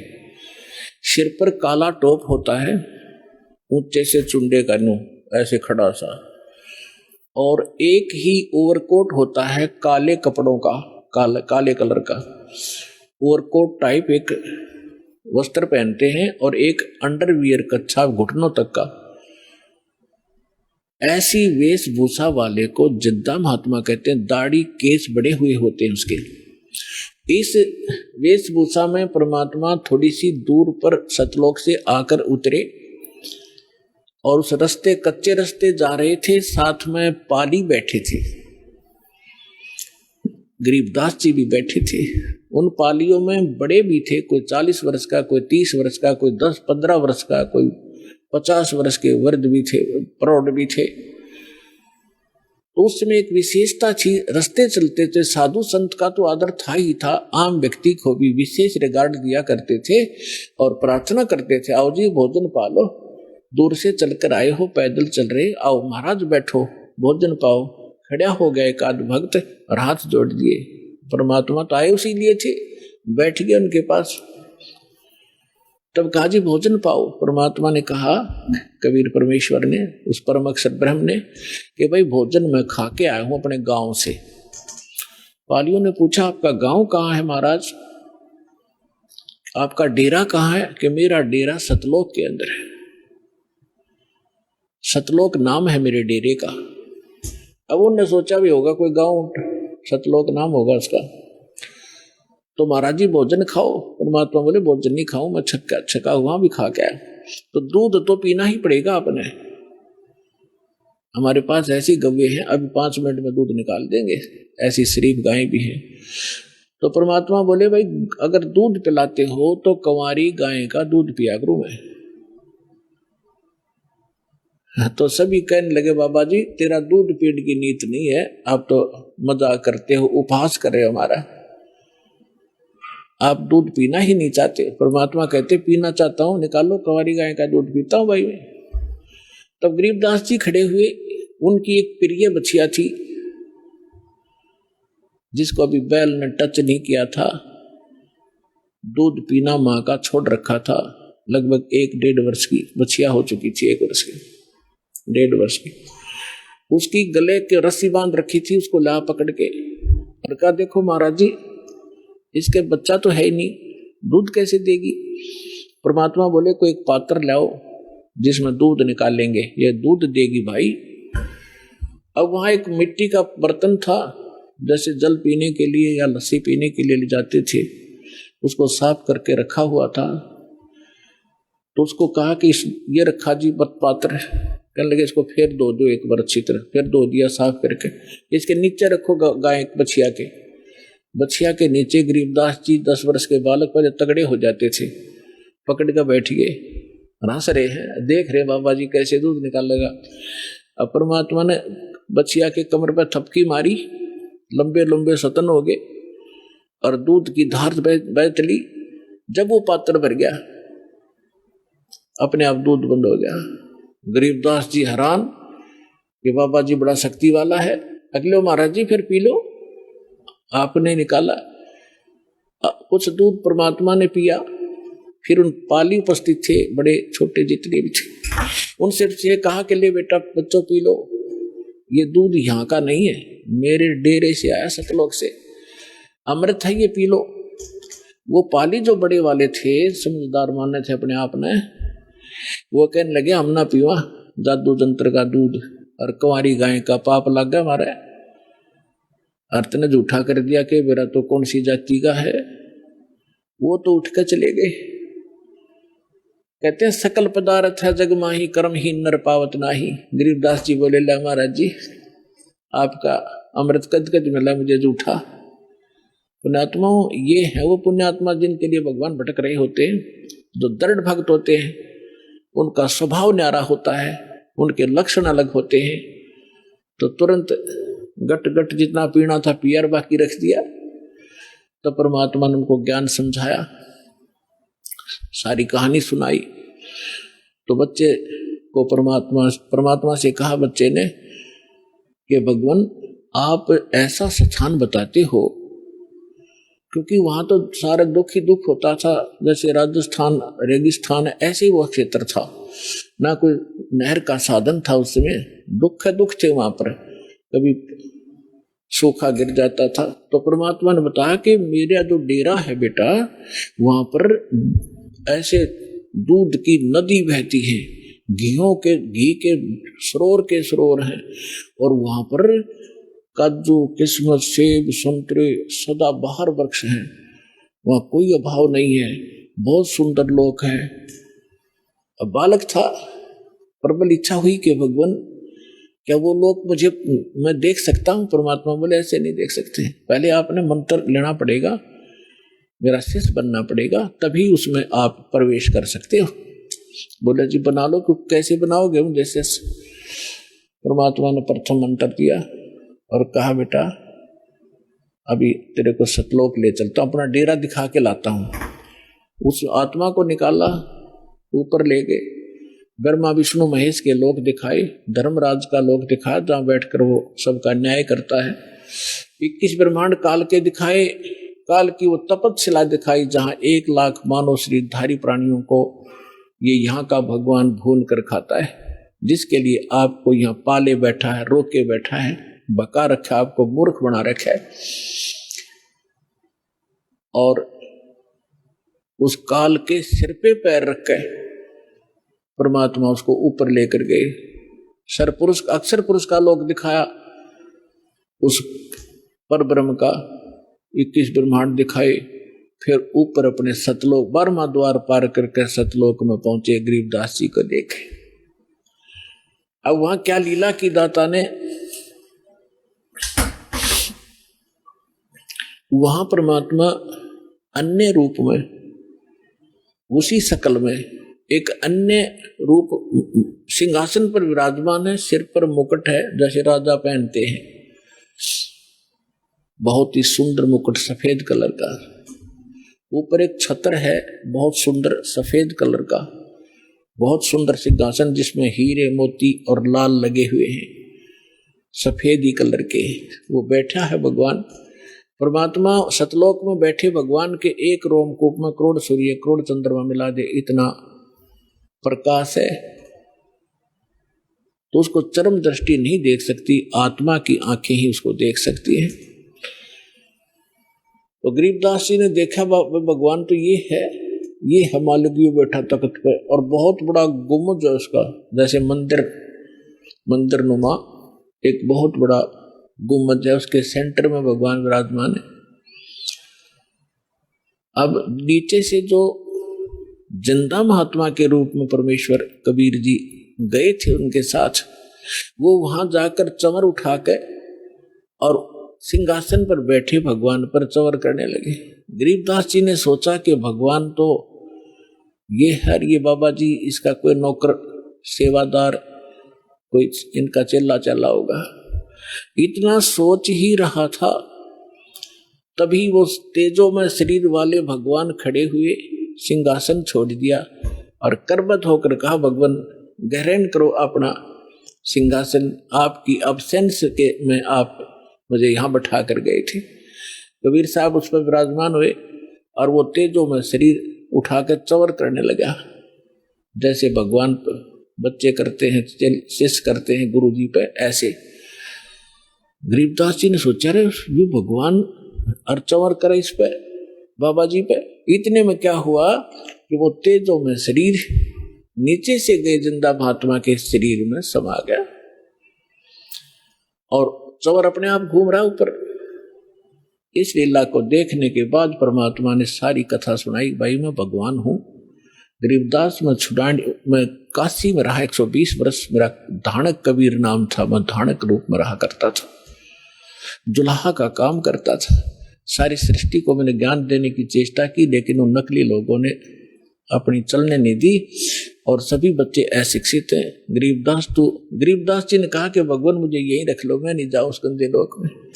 परमात्मा ने कहा बेटा जाना पड़ेगा, तेरे भाई बहन हैं, उनको कौन बताएगा मेरी महिमा, मेरा गवाह कौन बनेगा, तो गवाह बन, मैं तेरे साथ रहूंगा, कोई आपत्ति बेटा तेरे प्राण नहीं दूंगा, तू मंत्र करता रहे। इस बात को सुनकर, यानी इस प्रोसेस में, इस सारे घटना चक्कर में काफी समय बीत गया। उधर से जो पाली थे उन्होंने, वो तो छोड़कर चले गए, तो उसको काफी दूर चले गए। 2-3-4 घंटों के बाद, 5 घंटे के बाद उन्होंने देखा, उनको तब तक ध्यान नहीं आने दिया परमात्मा ने। उन्होंने कहा वो लड़की का लड़का कहाँ है, उसका नंबर आ गया गाय घेरण का। पाली क्या करते थे, अपना समय टर्न लगाते थे कि 2 घंटे तू पशुओं के साथ खड़ा होगा, हम लेटेंगे वृक्ष के नीचे। तो उसका जब नंबर आया, उसको खोजा, कह रहा वो कहाँ गया। उन्होंने कहा तो बाबा जी के पास बैठा रह गया था, लाओ उसको उठा बुला के। 2 जने बुलाने गए, वो शरीर ऐसे बैठा है आराम से, और वो आवाज लगा रहे हैं, अरे गरीबदास नाम था महापुरुष का। गांवों में गांव नाम बिगाड़ दिया करे, गरीबू कहा करते, गरीबू कहने लगे, ओ गरीबू आजा, तेरा नंबर आ गया, गाय घेर ले। निकट से आके कहने लगे, ओ भगत जी खड़ा हो ले। उन्हें सोचा समाधि लाए बैठा है, और वो बैठा शरीर टिका था उसका, पकड़ के हिलाया, कहते गए भगत जी खड़ा हो। वो गिर गए तो आंखें खुली हुई, सांस नहीं, वो तक एकदम अक्का बक्का रह गए। आवाज लगाई दूसरे साथियों को कि गरीबू मर गया, भागो। उन्होंने कहा जाओ गांव में बताओ, सारी कथा सुनाना कि एक बाबा जी ने जंतर मंत्र का दूध पिला दिया जिससे मर गया हो। अब गांव में भागे गए। माता पिता का इकलौता पुत्र, वो भी 12 वर्ष शादी के बाद हुआ था, विवाह के उपरांत, और उसकी मृत्यु सुनकर दोनों अचेत हो गए, बेहोश हो गए, चक्कर खा के गिर गए। फिर गांव के अन्य लोग, उनके नाना जी साथ और भी बहुत से, जिसने भी सुना वही चल दिया गांव खेतों की तरफ।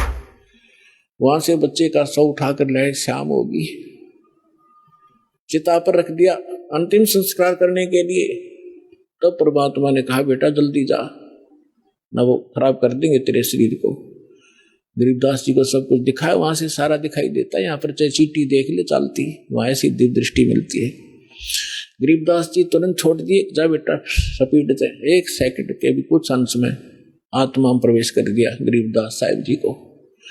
ऐसे जब चिता पर लोग बैठे हुए थे, उनका जैसे बांध कर ले जाते हैं ना, उस अर्थी के ऊपर रस बांध लेते हैं, रस्सा कहीं गिरना जा रास्ते में, वो नौका ने रखा ही था, इतने में उठ गए और बंधन अपने आप टूट गए, खुल गए। और खड़ा होकर 10 वर्ष का बालक देखता है, तो वहां कहाँ गया, जैसे सरप्राइज सा होता उसको। उसकी भाषा बदल गई, उसका विचार बदल गए, बुजुर्गों जैसी बातें करने लग गया और ये वाणी सुनाने लग गया। अब जिससे भी बात करे ये अमर वाणी बोल कर बात करे। गांव वाले इस वाणी से परिचित नहीं थे और अपने आप बोलते रहते थे, कहीं खड़े होकर के बच्चों में बैठ जाते, बच्चों में यही कहानी सुनाने लग जाते। अलल पंख अनुराग सुन मंडल रथीर, दास गरीब उधारिया सतगुरु मिले कबीर। तो सारा गांव उसको कहने लगे लड़का पागल हो गया, एंड बैंड बोल रहा है, इसकी भाषा समझ में नहीं आती, पागल हो गया, मेंटल हो गई। उसको पागल कहने लगे, गांव में बावलिया कहते हैं, बौड़ा, उसको बावड़िया कहने लगे। बावड़िया नाम पका दिया उस परम पिता की प्यारी आत्मा का उन तत्व ज्ञानहीन प्राणियों ने। कहते गरीबदास जी को भी बावड़ा बता के कर ले दुनिया सैनी का। अब जब गरीबदास जी 13 वर्ष के हो गए तो उन्होंने ये संतोष हुआ माता पिता को और गांव वालों को कि भी कोई बात नहीं, पागल तो हो ही गया यूं, फिर भी इसकी माता या लड़की अपने इस पागल ने देख कर इसके साथ अपना जीवन संतोष कर लेगी, या मरे नहींगी, इसके वियोग में शुक्र है भगवान का जीवित तो हो गया, पागल हो गया सो हुआ। इस तरह 3 वर्ष बीत गए। एक दादू पंथी, दादू जैसे अभी अपने महात्मा दादू जी का जिक्र किया दास ने कि उनको भी भगवान मिले थे गरीबदास कबीर साहब 7 वर्ष की आयु में, 7 वर्ष के बालक थे तब वो, और उनको भी ऐसे बनी में, जैसे गांव से थोड़ा सा बाहर जंगल होता था, यानी थोड़ा जंगल होता था, उसको बनी बोलते थे।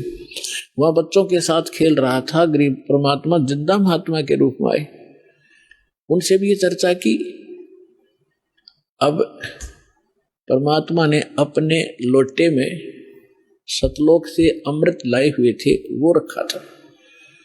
तो बात चलते चलते ज्ञान सुनाने लगे, बच्चे बड़े इंटरेस्ट से सुनने लगे। दादू जी ने कहा, भगवान वो लोक कैसा है आपका, क्या हम देख सकते हैं? कहा बेटा देख सकते हो, लेकिन दीक्षा लेनी पड़ेगी, पहले दे दो मुझे दीक्षा। मंत्र सुनाया, फिर उसके बाद एक पेय पदार्थ पिलाना होता, जैसे हम आपको मिश्री और जल पिलाते हैं, अमृत। इस तरह भगवान ने क्या किया, वो पान के पत्ते पे पहले तो अमृत स्वयं पिया, जूठा कर दिया, और फिर उसी में से पान के पत्ते पर रख डाल दिया। पान, वहां आसपास कोई पान का पेड़ खड़ा था, उसके ऊपर ऐसे डाल दिया कि ले बेटा पी ले। सभी अन्य बच्चे बैठे तो उनसे भी कहा कि ले भाई तुम भी ले लो, अमृत है ये। वो तो उठकर भागे कि ना बाबा जी करा कैसा पानी तरह जूठा कर दिया तूने। अब उसने दादू साहब जी ने अगला भगवान आपका जूठा करके तो मिले, वो पी लिया। पीने के बाद परमात्मा ने कहा कि तुझे दिखाऊं सतलोक जी, ले चलो। 3 दिन और 3 रात दादू जी का शरीर अचेत रहा, श्वास खत्म नहीं हुई, लेकिन कोमा में, आजकल कोमा में कह देते हैं उसको, और आत्मा को ले गए परमात्मा ऊपर। जैसे गरीबदास जी के साथ लीला की थी ऐसे ही की, और 3 दिन तक रिश्तेदार इकट्ठे हो गए। ना लड़का मर रहा है ना जी रहा है, हाहाकार मची है। गांव के आसपास के लोग जानकार इकट्ठे हो गए। तीसरे दिन होश में आ गया, खड़ा होकर कहने लगा, ओहो कहाँ गए वो भगवान, परमात्मा कहाँ है, पागल से हो गए, घूमा इधर उधर। तो कबीर साहब कहते हैं, राम वियोगी ना जीवे और जीवत बौड़ा हो। राम से बिछड़ भगवान के सुख न देखने के बाद आदमी या तो जीवा नहीं, जीवेगा तो पागल हो जाएगा। तो वो दशा उस महापुरुष की हुई। तो दादू साहब जी बड़े होते गए, जो जो तब उन्होंने उस अमृतवाणी बोली, वह उनके चेलों ने लिखी गरीब दादू साहब जी के ने, और दादू जी के ग्रंथ में ये विद्यमान है वाणी। अब दादू जी क्या बताते हैं, थोड़ी सी महिमा परमात्मा की दादू जी के शब्दों से सुनाते हैं। परमात्मा की, परमात्मा शब्द कहने से पाप कटने लग जाते हैं जीव के, लेकिन जो परमात्मा है उसको उद्देश्य बनाकर उसको परमात्मा कहा जाए। अब जैसे हम तहसीलदार को और प्रधानमंत्री कहें जाएं और उसका आगे एप्लीकेशन रखें, प्रधानमंत्री के सत्र का काम और उसके तहसीलदार के आगे रखें, बेसिक प्रधानमंत्री कहें जाओ कति नारी जय अरना वो काम कर सकता। तो प्रधानमंत्री का ही उद्देश्य लेकर उसका आगे पर अर्जी रखेंगे तब ये काम होगा। अब क्या बताते हैं दादू साहब जी ने कैसे गुण गाए हैं, जो जो शरण कबीर के वो तिरगे अंत अपारे। दादू गुण के ता कहूं भाई कहत न आवे वार, कहत न पावे पार। कबीर करता आप है दूजा ना कोई, दादू पूर्ण जगत को भक्ति दृढ़ावत सोए। ठिका पूरा होए जब सब कोई तुझे शरीर, दादू काल पकड़े नहीं जपे जो नाम कबीर। आदमी की आयु घटे तब जम घेरे आए, स्मरण किया कबीर का दादू दिया बचाए। मेट दिए अपराध सब आए मिले छन माही, दादू संग ले गए कबीर चरण की छाई। सेवक देव निज चरण का दादू अपना जान, भृंगी सत कबीर ने कीन्या आप समाने। दादू अंतर्गत सदा छिन छिन सुमरण ध्याने, वारू नाम कबीर पर पल पल मेरे पराणे। सुन सुन साख कबीर की यूं काल नवावे माथे, धन धन तीनों लोक में दादू जोड़े हाथ। केरी नाम कबीर का विखम काल गजराज, दादू भजन प्रताप से ये भाग सुनत आवाज। पल एक नाम कबीर का दादू मन चितलाए, अस्थि के असवार को ये स्वान काल ना खाए। सुमरत नाम कबीर का कटे काल की पीरे, दादू दिन दिन ऊंचा होवे फिर परमानंद सुख सीरे। दादू नाम कबीर की जय कोई लेवे ओटे, तिनको कभू लागे नहीं ये काल बज्र की चोटे। और संत सब कूपे हैं केते झरीता नीर, दादू अगम अपार है ये दरिया सत कबीर। अब ही तेरी सब मिटे ये जन्म मरण की पीर, श्वास उश्वास सोमर ले दादू नाम कबीर। कोई सरगुण में रीझ रहा कोई निर्गुण ठहरोवे, दादू गति कबीर की ही मोह से कही ना जावे। दादू नाम कबीर का सुन के कांपे काले, नाम भरोसे जो चले होए नवा का वाले। जिन मोह को निज नाम दिया सोए सतगुर हमारे, दादू दूसरा कोई नहीं ये कबीर सिरजनहारे। अब क्या बताया दादू जी ने, क्योंकि गरीबदास जी की महिमा चल रही है, थोड़ा सा इसलिए हिंट देना पड़ा, इसका आगे लिंक है इससे।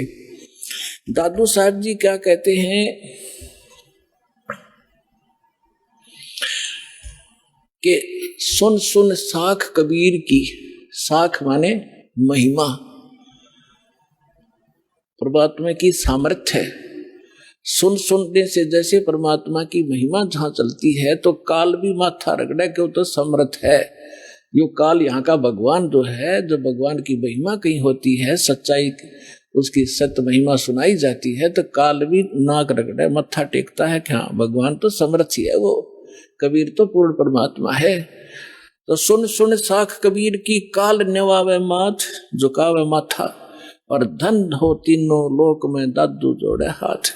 फिर देखो कैसी तुलना की है, केरी नाम कबीर का और विखम काल गजराज, दादू भजन प्रताप से यू भाग्य सुनत आवाज।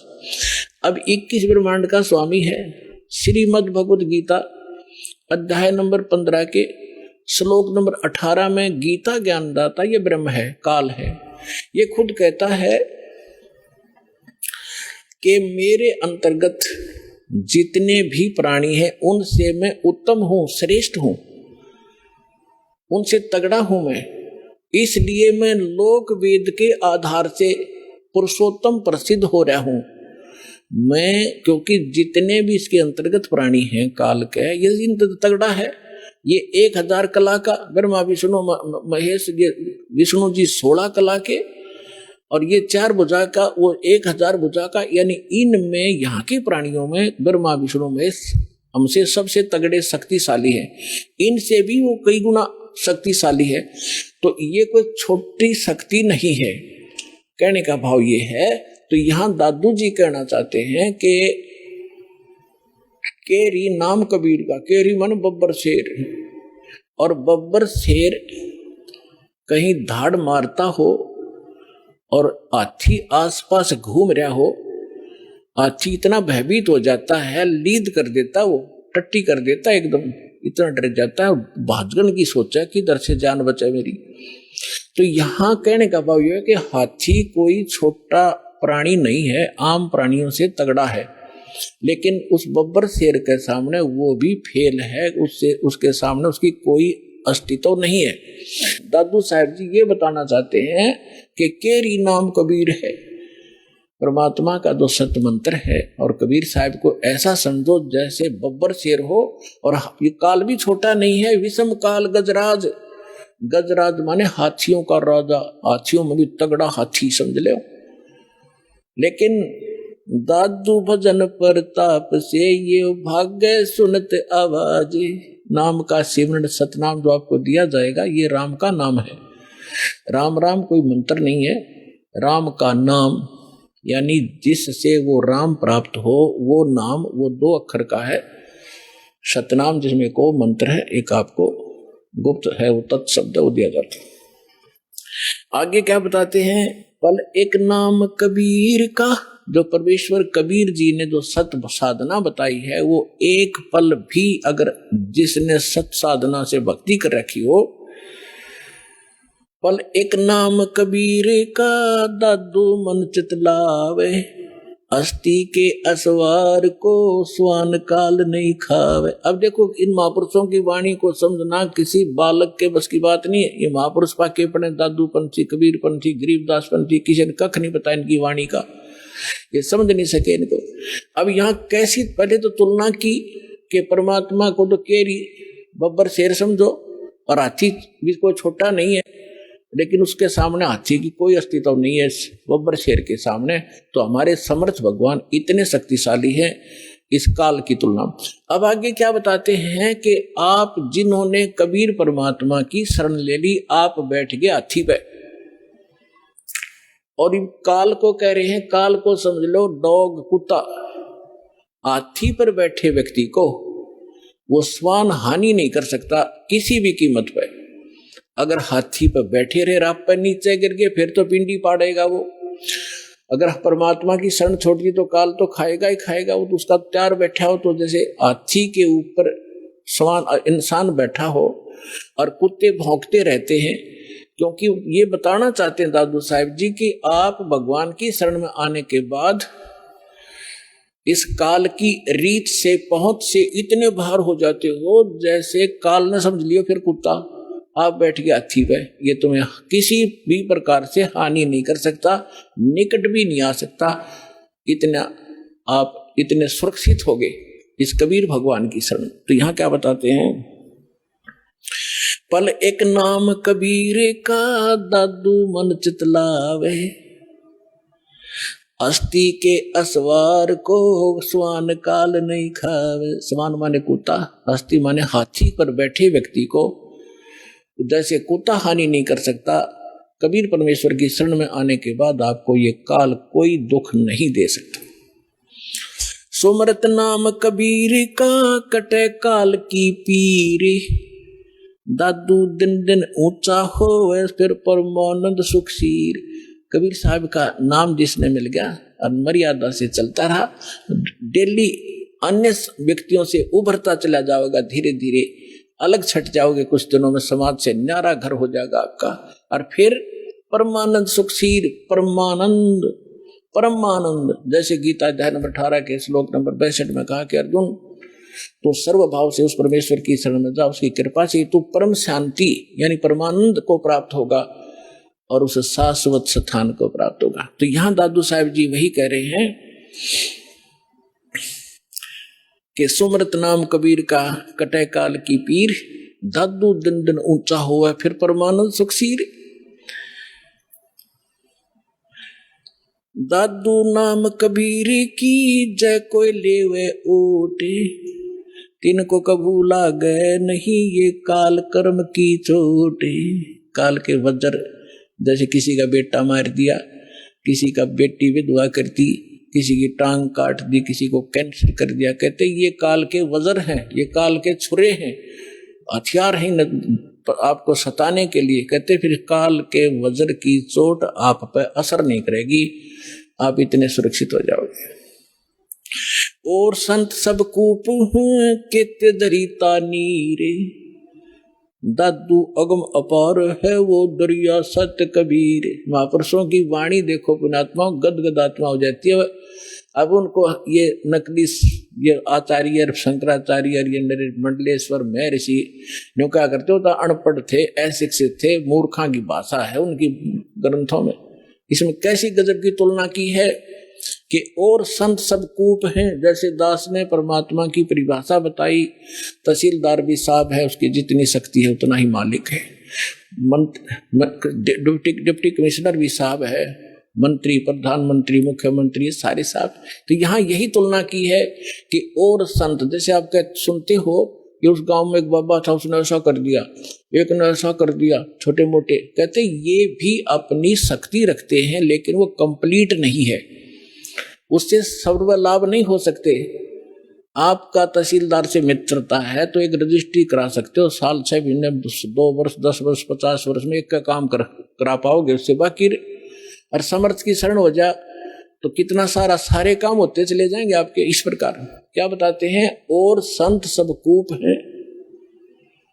और संत भी तुम बताते हो कि उसने, जैसे कोई विष्णु का पुजारी है और उसने विष्णु की भक्ति करके कुछ शक्ति संग्रह कर लिया, तो उसमें से बांट सकता है, वो थोड़ा बहुत राह देतेगा, लेकिन दोनों नरक में लास्ट में, चेला भी गुरु भी। तो यहाँ कहते हैं और संत सब कूप है। और महात्माओं को समझो, वो तो एक कुआं है, कुआं केवल पीने का काम ही कर सकता है, सिंचाई में नहीं कामयाब हो सकता। क्या हो गया कि दो थोड़ा बहुत भी गाज कभी सारा दिन में सींच दिया तो सफिशिएंट नहीं है। और कहते जरीता नीर, यानी कोई झरने से बह रहा थोड़ा मोटा नाला है, वो भी कंप्लीट राहत नहीं दे सकता उस क्षेत्र को। अब यहां बताना चाहते हैं दादू साहब जी कि दादू अगम अपार है वो दरिया सत कबीर। दरिया है नदी जिसके अंदर पानी का कोई था ही नहीं, उसमें कुएं भी बना लो, नाले भी निकाल लो, नहर भी निकाल लो, नहा भी लो, धो भी लो, सिंचाई भी कर लो, फिर भी फालतू पानी रहे। तो ऐसे समर्थता बताई है कबीर भगवान की, परमेश्वर की, आदरणीय दादू साहिब जी ने। और संत सब कूपे हैं केते झरीता नीर, दादू अगम अपार है वो दरिया सत्य कबीर। फिर क्या बताते हैं, अब ही तेरी सब मिटाए जन्म मरण की पीर, श्वास उश्वास सुमर ले दादू नाम कबीर। ये कबीर नहीं सुमरना, वो सतनाम है जो आपको दिया जाता है, फिर सार नाम दिया जाएगा। इसका श्वास उस जो कबीर जी का जो मंत्र है वो सिमरण करना है। श्वास उश्वास से सुमर ले दादू नाम कबीर। दादू नाम कबीर का सुन के कापे काले, नाम भरोसे नर चले हुए नवा का बाड़े। कबीर साहब का जो मंत्र है इसका सेवन करते रहना तो काल आपका कुछ नहीं बिगाड़ पाएगा। जिनमो को निज नाम दिया सोए सतगुरु हमारे, दादू दूसरा कोई नहीं ये कबीर सिरजनहारे। तो अब जो दास साहब को गरीबदास साहिब जी की कथा सुनाना चाहता था, अब जैसे गरीबदास जी की कथा सुना रहा है, इसको आगे बढ़ाते हैं। इसको जैसे नानक साहिब जी को परमात्मा मिले थे जिंदा महात्मा के रूप में, सचखंड से आए थे।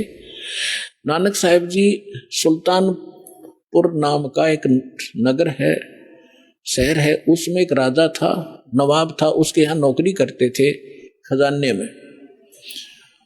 और वो प्रतिदिन नदी में स्नान करने जाया करते थे। एक साथ में नदी बहती थी, बेई नदी बोलते, बेई, उसमें स्नान करने जाया करते थे। वहां परमात्मा आए थे जिंदा महात्मा के रूप में। उनको बहुत सी ज्ञान चर्चा गोष्ठी हुई।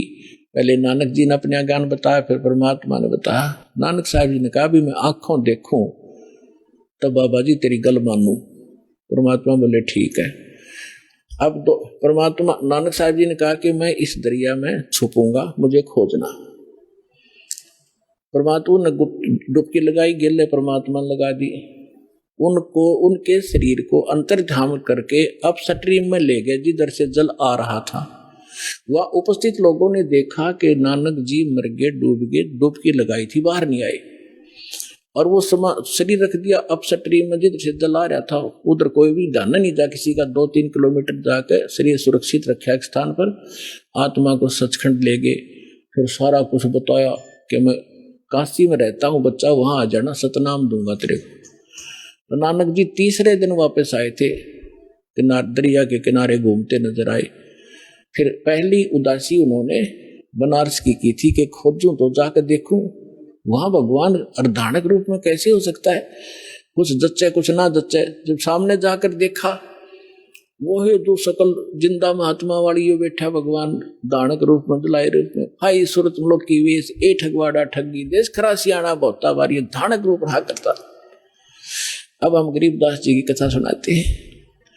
तो क्या हुआ, 3 वर्ष के बाद बच्चे को कोई कहे इसका सब झाड़े फूक लो आए, पता नहीं कहाँ ले गए, वैद्यों को दिखाया, सब ने कोई भूत प्रेत का साया बताया, सब फेल हो लिया। आखिर में थक लिए, 3 साल में कुछ असर नहीं हुआ। एक दिन कोई दादू पंथी, एक गोपाल दास नाम का लाला जी था, और वो घर त्याग कर सन्यासी हो गया था, बाल बच्चों को अपना जिम्मेदारी सौंप के, और लाल कपड़े पहने हुए थे। दादू पंथ से दीक्षित था। वो किसी भगत के यहाँ आया करता था, उसका चेला था छुडानी में। जब वो आया 2-3 वर्ष के बाद, ऐसे कई वर्ष में चक्कर लगाता था, तो उस भगत ने, उस गांव वाले ने कहा कि महाराज जी हमारे एक लड़की का लड़का ऐसे ऐसे एक संत ने कुंवारी गाय का दूध पियाया था, वो जंतर मंतर का, और उसके जंतर मंतर कर दिया तो मृत्यु को प्राप्त हो गया था। सुन ली भगवान ने, उसके सांस शेष थे, बच गया। अब वो पागल हो गया, और कहा जाता है कि संत की विद्या को संत ही काट सकता है। अगर आप कुछ दया करो तो बच्चे को बुलाऊं। दादू पंथी गोपाल दास जी ने कहा कि बुला, ये झाड़ फूक करना थोड़ी बहुत ये सीख लेते हैं रोटी खाने के लिए, जितने भी संत बने तो बुला, मैं अभी कर दूंगा ठीक। अब उसने जाकर के उस चौधरी साहब को कहा, उनके नाना जी को, शिवलाल नाम था उसका, शिवलाल, ये शिवलाल जी हमारे पास एक महात्मा आते हैं, बड़े पहुंचे हुए हैं, और वो कहते हैं बच्चे को दिखा दो, मैं ठीक कर दूंगा। 5-7 और बूढ़े बुजुर्ग उसके साथ, गरीबदास 13 वर्ष के बालक को लाकर खड़ा कर दिया। जब दादू पंथी उस गोपाल दास ने पूछा, बेटा कौन था वो, तेरा जीवन नाश कर दिया, तेरे को बर्बाद कर दिया? तो गरीबदास जी कहने लगे, उसने बर्बाद नहीं, मुझे आबाद कर दिया।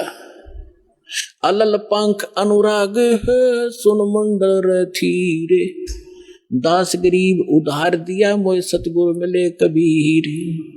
हम सुल्तानी नानक तारे, दादू को उपदेश दिया, जात जुलाहा भेद न पाया, वो काशी माहे कबीर हुआ।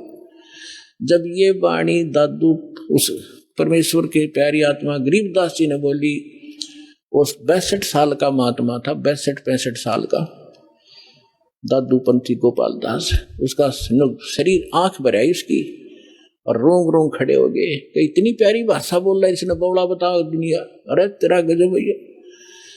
तब उस काफी आध घंटे तक गरीबदास जी वो वाणी बोलते रहे, जो भगवान से परिचित होकर के उन्होंने दैवी ख्याल विशाल सतगुरु अचल दिगंबर थी रहे दास, ये सारा कुछ बोला। तब वो 62-65 साल का आदमी खड़ा हो गया, महात्मा जिसकी वो लोग पूजा कर रहे थे, हाथ जोड़कर कहने लगे, महाराज जी अब वाणी लिखवा दो, सारी की सारी जीवों का उद्धार होगा कलयुग में।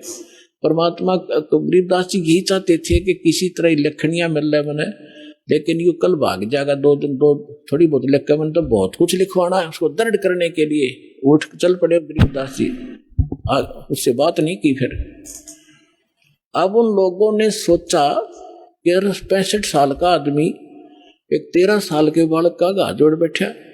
उन्होंने ये सोचा भाई इसमें तो बड़ी बला है, बाबा जी का भी चक्कर कटा दिया इसने, यानी कोई बड़ा भूत प्रेत है इस गरीबदास जी में। 65 साल का बाबा भी हाथ जोड़े खड़ा इसका आगे, यू क्या कहे इसको। अब वो तो अपने घर में चले गए, गरीबदास जी चल पड़े खेतों को, जंगल की साइड में, और वो दादू पंथी महात्मा भी साथ साथ जा। अभी तो अमर वाणी गजब की वाणी है, क्योंकि परिचित था संतों की वाणी से, दादू से भी परिचित था कि उनको कोई संत मिले थे जिंदा महात्मा के रूप में। दादू पंथी ये नहीं मानते कि कबीर काशी वाला मिले थे और उसने खुल के लिख रखे अपने ग्रंथ में, तो सबकी बुद्धि में पत्थर पड़े हुए। तीसरे दिन गरीबदास जी ने कहा कि बाबा जी बात सुन ले, जब सारा लिखा है, जितना मैं लिखवाऊं तो मैं लिखवाऊं, नहीं तो जा अपने घर। उन्होंने कहा दादू के पंथी ने, गोपाल दास जी ने, कि महाराज जी मैं तो घर तक कति फ्री हो रहा हूं और मेरा काम में कुछ नहीं बचा रही है, परमार्थ का काम सेवा मुझे मिल जाए, इससे बड़ा कोई मेरे लिए काम नहीं, कोई परमार्थ नहीं।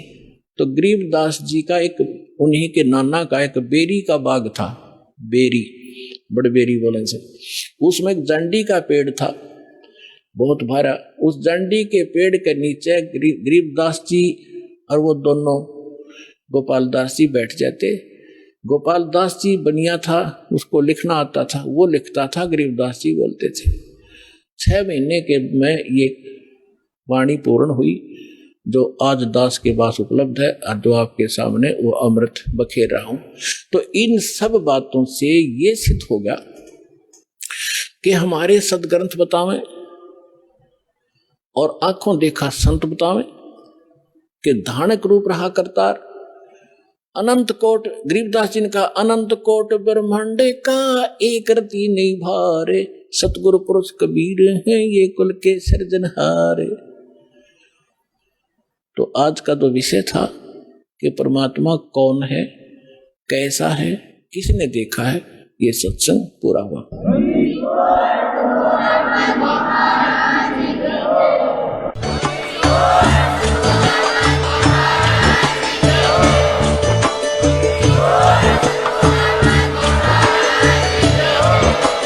आप सुन रहे थे जगत गुरु तत्वदर्शी संत रामपाल जी महाराज जी के मंगल प्रवचन। अधिक जानकारी के लिए विजिट कीजिए हमारी वेबसाइट www.jagatgururampalji.org। संत रामपाल जी महाराज जी के शुभ आशीर्वाद से पूरे विश्व भर में 500 से भी ज्यादा नाम दीक्षा केंद्र हैं, जिन पर संत रामपाल जी महाराज जी द्वारा ऑनलाइन निशुल्क नाम दीक्षा दी जा रही है। अपने नजदीकी नाम दीक्षा केंद्र का पता करने के लिए संपर्क करें 8222880541।